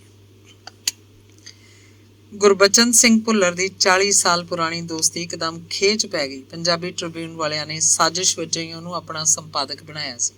ਸਾਡੀ ਦੋਸਤੀ ਤੋੜਨ ਲਈ। ਗੱਲਾਂ ਤੋਂ ਕੋਈ ਖਾਸ ਨਹੀਂ ਸੀ, ਐਵੇਂ ਬਸ ਮੇਰੇ ਮਨ ਦਾ ਮੋੜ ਸੀ। ਗਈ ਗੱਲ ਹੁਣ ਹੱਥ ਨਹੀਂ ਆਉਂਦੀ। ਦੁੱਖ ਬਹੁਤ ਹੈ। ਦੁੱਖ ਤਾਂ ਪ੍ਰਗਟ ਸਿੰਘ ਸਿੱਧੂ ਦਾ ਵੀ ਹੈ। ਉਹਦੇ ਫੌਜ 'ਚ ਰਿਟਾਇਰ ਹੋ ਕੇ ਆਉਣ ਤੋਂ ਲੈ ਕੇ ਹੁਣ ਤੱਕ ਮੈਂ ਸਾਰੀ ਉਮਰ ਉਹਨੂੰ ਮਨਾਉਣ ਤੇ ਹੀ ਰਿਹਾ। ਕਦੇ ਉਹ ਰੁੱਸ ਗਿਆ, ਕਦੇ ਮੰਨ ਗਿਆ, ਫਿਰ ਰੁੱਸ ਗਿਆ। ਬੱਚਿਆਂ ਜਿਹਾ ਸੁਭਾਅ ਹੈ ਉਹਦਾ, ਕੀ ਕੀਤਾ ਜਾਏ। ਇਸ ਉਮਰ 'ਚ ਹੁਣ ਕੌਣ ਕਿਹਨੂੰ ਮਨਾਉਂਦਾ ਫਿਰੇ। ਇਹੀ ਆਖ ਸਕਦਾ, ਜਾ ਬਈ ਰੁੱਸਿਆ ਰਹਿ। ਜਦੋਂ ਮੈਂ ਭਦੌੜ ਹੁੰਦਾ ਸੀ ਉਦੋਂ ਬੁੱਧ ਕਬੁੱਧ ਦਾ ਕੋਈ ਪਤਾ ਨਹੀਂ ਸੀ। ਅਸੀਂ ਕੁਝ ਦੋਸਤ ਚੌਥੇ ਪੰਜਵੇਂ ਦੇ ਨਹੀਂ, ਆਥਣ ਨੂੰ ਸ਼ਰਾਬ ਪੀਂਦੇ, ਤੀਵੀਆਂ ਦੀਆਂ ਗੱਲਾਂ ਕਰਦੇ, ਹਰਲ ਕਰਦੇ, ਇੱਧਰ ਉੱਧਰ ਤੁਰੇ ਫਿਰਦੇ। ਇੱਕ ਬੇਮਤਲਬ ਅਵਾਰਗੀ ਸੀ। ਪਰ ਜਦੋਂ ਸੱਟਾਂ ਪਈਆਂ, ਮੇਰਾ ਘਰ-ਬਾਰ ਉੱਜੜ ਗਿਆ, ਮੈਂ ਸੰਭਲ ਗਿਆ, ਉਹਨਾਂ ਭਦੌੜ ਵਾਲੇ ਮਿੱਤਰਾਂ ਨੇ ਕਿੰਨੇ ਵਰ੍ਹਿਆਂ ਤੱਕ ਮੇਰਾ ਖਹਿੜਾ ਨਹੀਂ ਛੱਡਿਆ। ਮਸਾਂ ਕਿਤੇ ਜਾ ਕੇ ਗਲੋਂ ਲਏ, ਜਿਵੇਂ ਤੋੜ ਕੇ ਸੁੱਟੇ ਹੋਣ। ਭਦੌੜ ਵਾਲੇ ਬਰਬਾਦ ਕੀਤੇ ਉਹ ਕੀਮਤੀ ਸਾਲ ਭੁੱਲਦੇ ਨੇ। ਦੋਸਤੀ ਦੇ ਮਾਮਲੇ 'ਚ ਸਭ ਕੁਝ ਹੋਣ ਬੀਤਣ ਬਾਅਦ ਇਹ ਸਮਝ ਬਣਦੀ ਹੈ ਕਿ ਕਦੇ ਵੀ ਕਿਸੇ ਨੂੰ ਆਪਣਾ ਪੂਰਾ ਦਿਲ ਨਹੀਂ ਦੇਣਾ ਚਾਹੀਦਾ। ਦਿਲ ਦਾ ਕੁਝ ਹਿੱਸਾ ਆਪਣੇ ਕੋਲ ਰੱਖ ਲੈਣਾ ਚਾਹੀਦਾ ਦੋਸਤੀ ਟੁੱਟਣ ਬਾਅਦ, ਤਾਂ ਕਿ ਇੰਨਾ ਦੁੱਖ ਨਾ ਹੋਵੇ। ਪਰ ਇਸ 75 ਸਾਲ ਦੀ ਉਮਰ 'ਚ ਜਾ ਕੇ ਜੇ ਸਮਝ 'ਚ ਆਇਆ ਤਾਂ ਕੀ ਸੁਆਹ ਸਮਝ ਆਇਆ। ਅੰਗ 34। ਮੈਨੂੰ ਹਮੇਸ਼ਾ ਇਹ ਸਵਾਲ ਤੰਗ ਕਰਦਾ ਰਿਹਾ ਕਿ ਤੁਸੀਂ ਕਿਉਂ ਲਿਖਦੇ ਹੋ, ਜਾਂ ਤੁਸੀਂ ਕਿਹਦੇ ਲਈ ਲਿਖਦੇ ਹੋ। ਤੁਸੀਂ ਕਿਉਂ ਲਿਖਦੇ ਹੋ ਦਾ ਸਿੱਧਾ ਸਪਸ਼ਟ ਜਵਾਬ ਤਾਂ ਇਹੀ ਹੋ ਸਕਦਾ ਕਿ ਮੈਨੂੰ ਲਿਖਣਾ ਆਉਂਦਾ, ਇਸ ਲਈ ਮੈਂ ਲਿਖਦਾ। ਕਿਹਦੇ ਲਈ ਲਿਖਦੇ ਹੋ ਤਾਂ ਸਿੱਧਾ ਸਪਾਟ ਜਵਾਬ ਵੀ ਇਹੀ ਹੋਏਗਾ ਕਿ ਮੈਂ ਉਹਨਾਂ ਲਈ ਲਿਖਦਾ ਜਿਹੜੇ ਮੈਨੂੰ ਪੜ੍ਹਦੇ ਹੈ। ਇੱਕ ਸਵਾਲ ਕਦੇ ਕਦੇ ਇਹ ਵੀ ਕੀਤਾ ਜਾਂਦਾ ਹੈ ਕਿ ਜਿਨ੍ਹਾਂ ਲੋਕਾਂ ਬਾਰੇ ਤੁਸੀਂ ਲਿਖਦੇ ਹੋ, ਮਤਲਬ ਕਿਸਾਨਾਂ ਬਾਰੇ, ਤਾਂ ਲਗਭਗ ਸਭ ਅਨਪੜ੍ਹ ਹਨ। ਤੁਹਾਡਾ ਲਿਖਿਆ ਤਾਂ ਉਹ ਪੜ੍ਹਦੇ ਨਹੀਂ, ਫਿਰ ਤੁਸੀਂ ਕਿਹਦੇ ਲਈ ਲਿਖਦੇ ਹੋ। ਇਹਦਾ ਜਵਾਬ ਇਹੀ ਹੋ ਸਕਦਾ ਹੈ ਕਿ ਮੈਂ ਆਪਣੇ ਪਾਠਕਾਂ ਨੂੰ ਉਹਨਾਂ ਪਾਤਰਾਂ ਦੀ ਜ਼ਿੰਦਗੀ ਬਾਰੇ ਦੱਸਣਾ ਚਾਹੁੰਦਾ। ਪਾਠਕ ਵਰਗ 'ਚ ਅਜਿਹਾ ਸਾਹਿਤ ਸੂਚਨਾਵਰਧਕ ਵੀ ਹੁੰਦਾ ਹੈ। ਇੱਕ ਸਵਾਲ ਮੈਨੂੰ ਗਾਲ ਵਰਗਾ ਲੱਗਦਾ ਹੈ ਜਦੋਂ ਕੋਈ ਆਖਦਾ ਹੈ ਕਿ ਤੇਰੇ ਨਾਵਲ ਸੇਧ ਤਾਂ ਕੋਈ ਦਿੰਦੇ ਨਹੀਂ, ਫਿਰ ਇਹਨਾਂ ਦੇ ਲਿਖਣ ਦਾ ਕੀ ਲਾਭ। ਇਹਦਾ ਜਵਾਬ ਮੈਂ ਉਹੀ ਦਿੰਦਾ ਜੋ ਮੈਂ ਕਰਦਾ। ਮੇਰਾ ਜਵਾਬ ਹੈ ਕਿ ਮੈਂ ਸਮਾਜ ਨੂੰ ਸੇਧ ਬਿਲਕੁਲ ਨਹੀਂ ਦਿੰਦਾ। ਮੈਂ ਤਾਂ ਆਪਣੀਆਂ ਰਚਨਾਵਾਂ ਰਾਹੀਂ ਸਮਾਜ ਨੂੰ ਪੇਸ਼ ਕਰਦਾ। ਸਮਾਜ ਨੂੰ ਪੇਸ਼ ਵੀ ਇਸ ਢੰਗ ਨਾਲ ਕਰਦਾ, ਇਸ ਉਦੇਸ਼ ਨਾਲ ਕਰਦਾ ਕਿ ਮੇਰੀ ਰਚਨਾ ਪੜ੍ਹ ਕੇ ਸਮਾਜ ਪ੍ਰਤੀ ਪਾਠਕਾਂ ਦੇ ਮਨ 'ਚ ਵਿਦਰੋਹ ਪੈਦਾ ਹੋਵੇ। ਸਮਾਜ ਦੀ ਯਥਾ ਸਥਿਤੀ ਜੋ ਪੇਸ਼ ਹੁੰਦੀ ਹੈ ਉਸ ਬਾਰੇ ਪਾਠਕ ਵਰਗ ਸੋਚਣ ਲੱਗੇ ਕਿ ਇੰਜ ਨਹੀਂ ਹੋਣਾ ਚਾਹੀਦਾ। ਬਸ ਮੇਰਾ ਤਾਂ ਇੰਨਾ ਹੀ ਕਰਤੱਵ ਹੈ।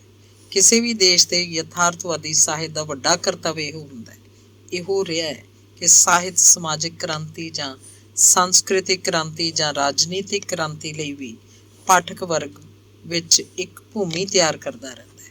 ਇਹ ਸ਼ਾਇਦ ਕਦੇ ਵੀ ਕਿਸੇ ਦੇਸ਼ 'ਚ ਨਹੀਂ ਹੋਇਆ ਹੋਵੇਗਾ ਕਿ ਲੋਕਾਂ ਨੇ ਇੱਕ ਖਾਸ ਕਿਸਮ ਦਾ ਸਾਹਿਤ ਪੜ੍ਹਿਆ ਹੋਵੇ ਤੇ ਉਸ ਸਾਹਿਤ ਰਾਹੀਂ ਉੱਥੇ ਕੋਈ ਰਾਜਨੀਤਿਕ ਇਨਕਲਾਬ ਆ ਗਿਆ ਹੋਵੇ। ਅਸਲ ਵਿੱਚ 6ਵੇਂ ਦਹਾਕੇ ਤੋਂ ਲੈ ਕੇ ਸੋਵੀਅਤ ਯੂਨੀਅਨ ਦੇ ਟੁੱਟਣ ਤੱਕ ਪੰਜਾਬੀ ਸਾਹਿਤ ਜਗਤ ਵਿੱਚ ਪਾਠਕਾਂ ਤੇ ਸਮੁੱਚੇ ਲੇਖਕਾਂ ਦੀਆਂ ਅੱਖਾਂ ਵਿੱਚ ਰੂਸੀ ਮਾਡਲ ਸਟੇਟ ਦਾ ਸੁਪਨਾ ਲਟਕਦਾ ਰਿਹਾ। ਭੋਲਾ ਪਾਠਕ ਵਰਗ ਚੈਖਵ, ਟੋਲਸਟਾਏ ਤੇ ਦਸਤੇਵਸਕੀ ਦੀਆਂ ਰਚਨਾਵਾਂ ਨੂੰ ਵੀ ਇਨਕਲਾਬੀ ਸਾਹਿਤ ਸਮਝਦਾ ਰਿਹਾ, ਜਦੋਂ ਕਿ ਇਹਨਾਂ ਲੇਖਕਾਂ ਨੇ ਵਕਤ ਦੇ ਸਮਾਜ ਨੂੰ ਪੇਸ਼ ਕੀਤਾ ਸੀ, ਨਾ ਕਿ ਇਨਕਲਾਬ ਲਈ ਕੋਈ ਭੂਮਿਕਾ ਤਿਆਰ ਕੀਤੀ। ਸਾਡੇ ਪੰਜਾਬੀ ਵਿੱਚ ਤਾਂ ਰਾਜਨੀਤਿਕ ਨਾਅਰੇਬਾਜ਼ੀ ਨੂੰ ਹੀ ਸਾਹਿਤ ਸਮਝ ਲਿਆ ਗਿਆ। ਮੈਨੂੰ ਇਸ ਸਭ ਕਾਸੇ ਦਾ ਮੁੱਢ ਤੋਂ ਗਿਆਨ ਸੀ। ਇਸ ਪ੍ਰਕਾਰ ਮੇਰੀਆਂ ਕਹਾਣੀਆਂ ਜਾਂ ਮੇਰੇ ਨਾਵਲ ਕਿਸੇ ਰਾਜਨੀਤਿਕ ਇਨਕਲਾਬ ਲਈ ਬਿਲਕੁਲ ਕੋਈ ਭੂਮੀ ਤਿਆਰ ਨਹੀਂ ਕਰਦੇ, ਨਾ ਹੀ ਸਮਾਜ ਨੂੰ ਕੋਈ ਸੇਧ ਦਿੰਦੇ। ਕੁਝ ਅਨਾੜੀ ਲੋਕ ਕਦੇ ਕਦੇ ਸਵਾਲ ਕਰਦੇ ਆ ਕਿ ਤੁਹਾਡੀਆਂ ਰਚਨਾਵਾਂ 'ਚ ਰਾਜਨੀਤੀ ਨਹੀਂ ਹੁੰਦੀ, ਕੋਈ ਰਾਜਨੀਤਿਕ ਸਿਧਾਂਤ ਨਹੀਂ ਹੁੰਦਾ। ਮੈਂ ਹੱਸ ਪੈਂਦਾ। ਅਸਲ 'ਚ ਉਹ ਜਾਣਨਾ ਚਾਹੁੰਦੇ ਹਨ ਕਿ ਮੈਂ ਕਿਹੜੀ ਕਮਿਊਨਿਸਟ ਪਾਰਟੀ ਦੇ ਸਿਧਾਂਤ ਨੂੰ ਲੈ ਕੇ ਲਿਖਦਾ। ਮੈਂ ਕਹਾਂਗਾ ਮੇਰੀ ਸੋਚ ਤਾਂ ਮਾਰਕਸਵਾਦੀ ਹੋ ਸਕਦੀ ਹੈ, ਪਰ ਮੈਂ ਕਿਸੇ ਵੀ ਭਾਰਤੀ ਕਮਿਊਨਿਸਟ ਪਾਰਟੀ ਨਾਲ ਬੱਝਿਆ ਹੋਇਆ ਨਹੀਂ ਹਾਂ। ਜੇ ਮੈਂ ਕਿਸੇ ਪਾਰਟੀ ਦਾ ਮੈਂਬਰ ਹੁੰਦਾ, ਭਾਵ ਕਾਰਡ ਹੋਲਡਰ ਹੁੰਦਾ, ਤਾਂ ਲੇਖਕ ਵਜੋਂ ਮੈਂ ਕਮਿਊਨਿਸਟ ਪਾਰਟੀ ਦਾ ਕਦੇ ਵੀ ਧੂਤੂ ਨਹੀਂ ਸੀ ਬਣਨਾ।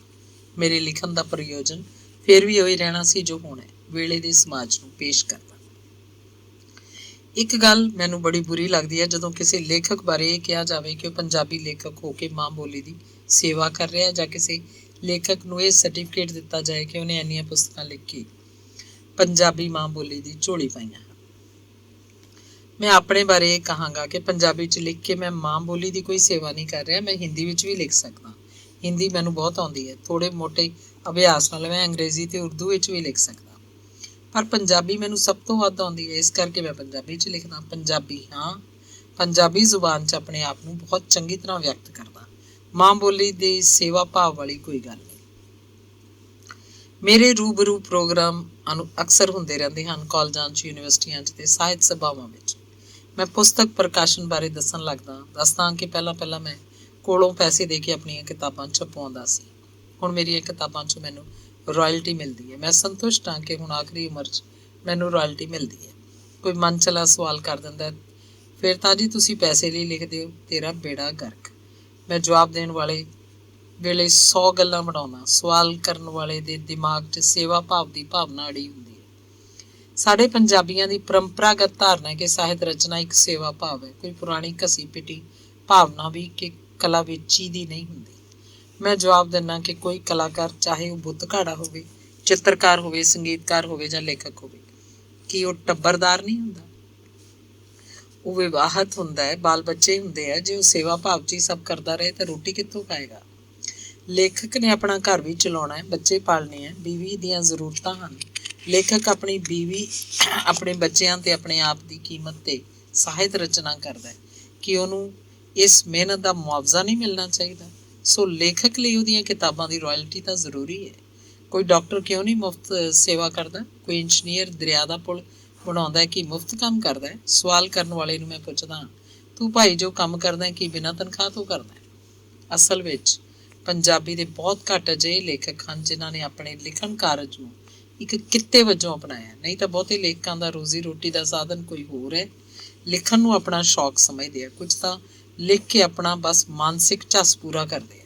ਅਫਸਰ, ਲੇਖਕ ਤੇ ਚੰਗਾ ਖਾਂਦੇ ਪੀਂਦੇ ਸਰਬ ਸੰਪੰਨ ਵਿਅਕਤੀ 2-4 ਕਿਤਾਬਾਂ ਛਪਵਾ ਕੇ ਲੇਖਕ ਹੋਣ ਦਾ ਸਰਟੀਫਿਕੇਟ ਹਾਸਲ ਕਰਨ ਨੂੰ ਹੀ ਵੱਡੀ ਪ੍ਰਾਪਤੀ ਸਮਝ ਲੈਂਦੇ ਆ। ਇਹ ਸਮਝ ਲੈਣਾ ਬਹੁਤ ਜ਼ਰੂਰੀ ਹੈ ਕਿ ਸਾਹਿਤ ਰਚਨਾ ਇੱਕ ਵੱਡੀ ਤੇ ਗੌਰਵਸ਼ਾਲੀ ਸਮਾਜਿਕ ਜ਼ਿੰਮੇਵਾਰੀ ਹੈ। ਸਾਹਿਤ ਰਚਨਾ ਦਾ ਕੰਮ ਜਣਾ ਖਾਣਾ ਵੀ ਨਹੀਂ ਕਰ ਸਕਦਾ। ਅਖੀਰਲਾ ਅੰਗ 35ਵਾਂ। ਕਦੇ ਕਦੇ ਕੋਈ ਸਿਆਣਾ ਬੰਦਾ ਆਖਦਾ ਹੈ, ਤੂੰ ਹੁਣ ਪਿੰਡਾਂ ਚੋਂ ਬਾਹਰ ਆ ਜਾ। ਆਪਣੇ ਨਾਵਲਾਂ ਕਹਾਣੀਆਂ 'ਚ ਪਿੰਡਾਂ ਦੇ ਲੋਕਾਂ ਦੀ ਜ਼ਿੰਦਗੀ ਬਥੇਰੀ ਦਿਖਾਤੀ, ਤੂੰ ਕੁਛ ਹੋਰ ਲਿਖ। ਇੱਕ ਸੁਹਿਰਦ ਨੌਜਵਾਨ ਪਾਠਕ ਦਾ ਸੁਝਾਅ, ਪੰਜਾਬੀ ਪਾਠਕਾਂ ਲਈ ਪਿੰਡਾਂ ਦਾ ਜੀਵਨ ਬਹੁਤ ਹੋ ਗਿਆ ਤੁਹਾਡਾ। ਪੰਜਾਬ ਤੋਂ ਬਾਹਰ ਭਾਰਤ ਭਰ ਦੇ ਪਾਠਕਾਂ ਤੱਕ ਪਹੁੰਚਣਾ ਹੈ, ਭਾਰਤ ਪੱਧਰ ਦਾ ਲਿਖਣਾ ਪਏਗਾ। ਨਾਵਲਾਂ ਦਾ ਵਿਸ਼ਾ ਬਦਲੋ। ਅਣਖੀ ਜੀ, ਤੁਹਾਡੇ 4-5 ਨਾਵਲ ਤਾਂ ਇਉਂ ਲੱਗਦਾ ਜਿਵੇਂ ਇੱਕੋ ਨਾਵਲ ਹੋਵੇ। ਕਿੰਨੇ ਵਰ੍ਹਿਆਂ ਤੋਂ ਤੁਸੀਂ ਇੱਕੋ ਨਾਵਲ ਲਿਖੀ ਜਾਂਦੇ ਹੋ। ਲੁਧਿਆਣੇ ਪੰਜਾਬੀ ਭਵਨ 'ਚ ਮੇਰਾ ਰੂਬਰੂ ਪ੍ਰੋਗਰਾਮ ਸੀ। ਮੈਂ ਦੱਸ ਰਿਹਾ ਸੀ ਕਿ ਮੈਂ 30 ਸਾਲਾਂ ਤੋਂ ਬਰਨਾਲੇ ਰਹਿਣਾ, ਪਰ ਮੈਂ ਬਰਨਾਲਾ ਸ਼ਹਿਰ ਬਾਰੇ ਕਦੇ ਕੁਛ ਨਹੀਂ ਲਿਖਿਆ। ਇਹ ਸ਼ਹਿਰ ਮੇਰੀ ਪਕੜ 'ਚ ਨਹੀਂ ਆਇਆ। ਮੇਰੀ ਰੂਹ ਤੱਕ ਤਾਂ ਮੇਰਾ ਆਪਣਾ ਪਿੰਡ ਧੌਲਾ ਉਤਰਿਆ ਹੋਇਆ। ਦਿਮਾਗ 'ਚ ਆਪਣੇ ਪਿੰਡ ਨੂੰ ਚਿਤਵ ਕੇ ਹੀ ਮੈਨੂੰ ਲਿਖਣ ਲਈ ਕੁਝ ਔੜਦਾ ਹੈ। ਇਸੇ ਕਰਕੇ ਜਦੋਂ ਵੀ ਮੈਂ ਕੋਈ ਨਵੀਂ ਰਚਨਾ ਲਿਖਣੀ ਹੋਵੇ, ਜ਼ਹਿਨੀ ਤੌਰ ਤੇ ਆਪਣੇ ਪਿੰਡ ਚਲਿਆ ਜਾਂਦਾ। ਇੱਕ ਸ਼ਾਇਰ ਕਿਸਮ ਦੇ ਬੰਦੇ ਨੇ ਸੁਝਾਅ ਦਿੱਤਾ, ਤੁਸੀਂ ਹੁਣ ਬਰਨਾਲੇ ਤੋਂ ਧੌਲੇ ਜਾਣ ਦੀ ਥਾਂ ਇੱਧਰ ਲੁਧਿਆਣੇ ਵੱਲ ਆ ਜਾਓ, ਅੱਗੇ ਵਧੋ, ਪਿਛਾਂਹ ਵੱਲ ਨਾ ਝਾਕੋ। ਅਸਲ 'ਚ ਲੇਖਕ ਉਸੇ ਮਾਹੌਲ ਨੂੰ ਲੈ ਕੇ ਲਿਖਦਾ ਜਿਹਦਾ ਉਹਨੂੰ ਨਿੱਜੀ ਅਨੁਭਵ ਹੋਵੇ। ਮੈਨੂੰ ਤਾਂ ਪਿੰਡਾਂ ਦਾ ਨੇੜੇ ਦਾ ਅਨੁਭਵ ਹੈ। ਮੇਰਾ ਬਾਪ ਹਲਵਾਕ ਸੀ, ਅਸੀਂ ਜ਼ਮੀਨਾਂ ਵਾਲੇ ਹਾਂ। ਕਾਲਜ ਦੀ ਪੜ੍ਹਾਈ ਵਿੱਚ ਛੱਡ ਕੇ 2-3 ਸਾਲ ਮੈਂ ਖੁਦ ਵੀ ਖੇਤੀ ਦਾ ਕੰਮ ਕੀਤਾ। ਫਿਰ ਜਿਨ੍ਹਾਂ ਕਿਸਾਨ ਲੋਕਾਂ 'ਚ ਮੇਰਾ ਬਚਪਨ ਬੀਤਿਆ, ਉਹਨਾਂ 'ਚ ਮੈਂ ਖੇਡਿਆ ਪਲਿਆ। ਵੱਡਾ ਹੋ ਕੇ ਕੋਈ 44-45 ਸਾਲਾਂ ਦੀ ਉਮਰ ਤੱਕ ਜੱਟ ਕਿਸਾਨਾਂ 'ਚ ਵਿਚਰਦਾ ਰਿਹਾ। ਮੈਨੂੰ ਤਾਂ ਉਹਨਾਂ ਲੋਕਾਂ ਦਾ ਹੀ ਪਤਾ ਹੈ। ਫਿਰ ਸਾਡੇ ਪਿੰਡ ਧੌਲਾ ਤੋਂ ਮਾਨਸਾ, ਬਠਿੰਡਾ ਵੱਲ ਸਾਡੀਆਂ ਰਿਸ਼ਤੇਦਾਰੀਆਂ ਸਨ, ਆਉਣ ਜਾਣ ਸੀ। ਇਹਨਾਂ 40-50 ਪਿੰਡਾਂ ਵਿੱਚ ਮੇਰਾ ਸਾਰੀ ਉਮਰ ਦਾ ਤੋਰਾ ਫੇਰਾ ਸੀ। ਇਹਨਾਂ 40-50 ਪਿੰਡਾਂ ਦਾ ਮਿੱਟੀ ਪਾਣੀ ਮੈਨੂੰ ਜਾਣਦਾ ਹੈ। ਮੇਰੀਆਂ ਕਹਾਣੀਆਂ ਤੇ ਨਾਵਲਾਂ 'ਚ ਇਹਨਾਂ ਪਿੰਡਾਂ ਦੀ ਆਬੋ ਹਵਾ ਹੈ, ਮਿੱਟੀ ਦੀ ਸੁਗੰਧ ਹੈ। ਮੇਰੀਆਂ ਰਚਨਾਵਾਂ ਇਹਨਾਂ ਪਿੰਡਾਂ ਦੇ ਦਾਇਰੇ 'ਚ ਹੀ ਘੁੰਮਦੀਆਂ ਹਨ। ਰਚਨਾ ਨੂੰ ਕੱਚਾ ਮਸਾਲਾ ਇੱਥੋਂ ਹੀ ਮਿਲਦਾ ਹੈ। ਇਸ ਦਾਇਰੇ 'ਚੋਂ ਬਾਹਰ ਕਿਧਰੇ ਜਾ ਕੇ ਰਚਨਾ ਦੀ ਭਾਲ ਕਰਾਂਗਾ ਤਾਂ ਮੇਰੀ ਕਲਮ ਭਟਕ ਜਾਏਗੀ। ਇੰਗਲੈਂਡ ਆਪਣੇ ਚਹੇਤੇ ਨਾਵਲਕਾਰ ਥਾਮਸ ਹਾਰਡੀ ਦਾ ਜਨਮ ਸਥਾਨ ਤੇ ਉਹਦੀ ਕਰਮ ਭੂਮੀ ਵੇਖਣ ਗਿਆ ਤਾਂ ਮੈਨੂੰ ਮੇਰੀ ਸੋਚ ਦੀ ਪ੍ਰੌੜਤਾ ਮਿਲੀ ਕਿ ਹਾਰਡੀ ਵੀ ਮੇਰੇ ਵਾਂਗ ਹੀ ਸੋਚਦਾ ਕਰਦਾ ਸੀ। ਉਹਦੇ ਸਾਰੇ ਨਾਵਲਾਂ ਦੇ ਘਟਨਾ ਸਥਲ ਇੱਕ ਖਾਸ ਖੇਤਰ ਵਿੱਚੋਂ ਹਨ। ਇਹ ਵਿਸ਼ੇਸ਼ ਖੇਤਰ ਦਾ ਨਾਂ ਉਹਨੇ ਵੈਸੈਕਸ ਰੱਖਿਆ ਹੋਇਆ ਸੀ।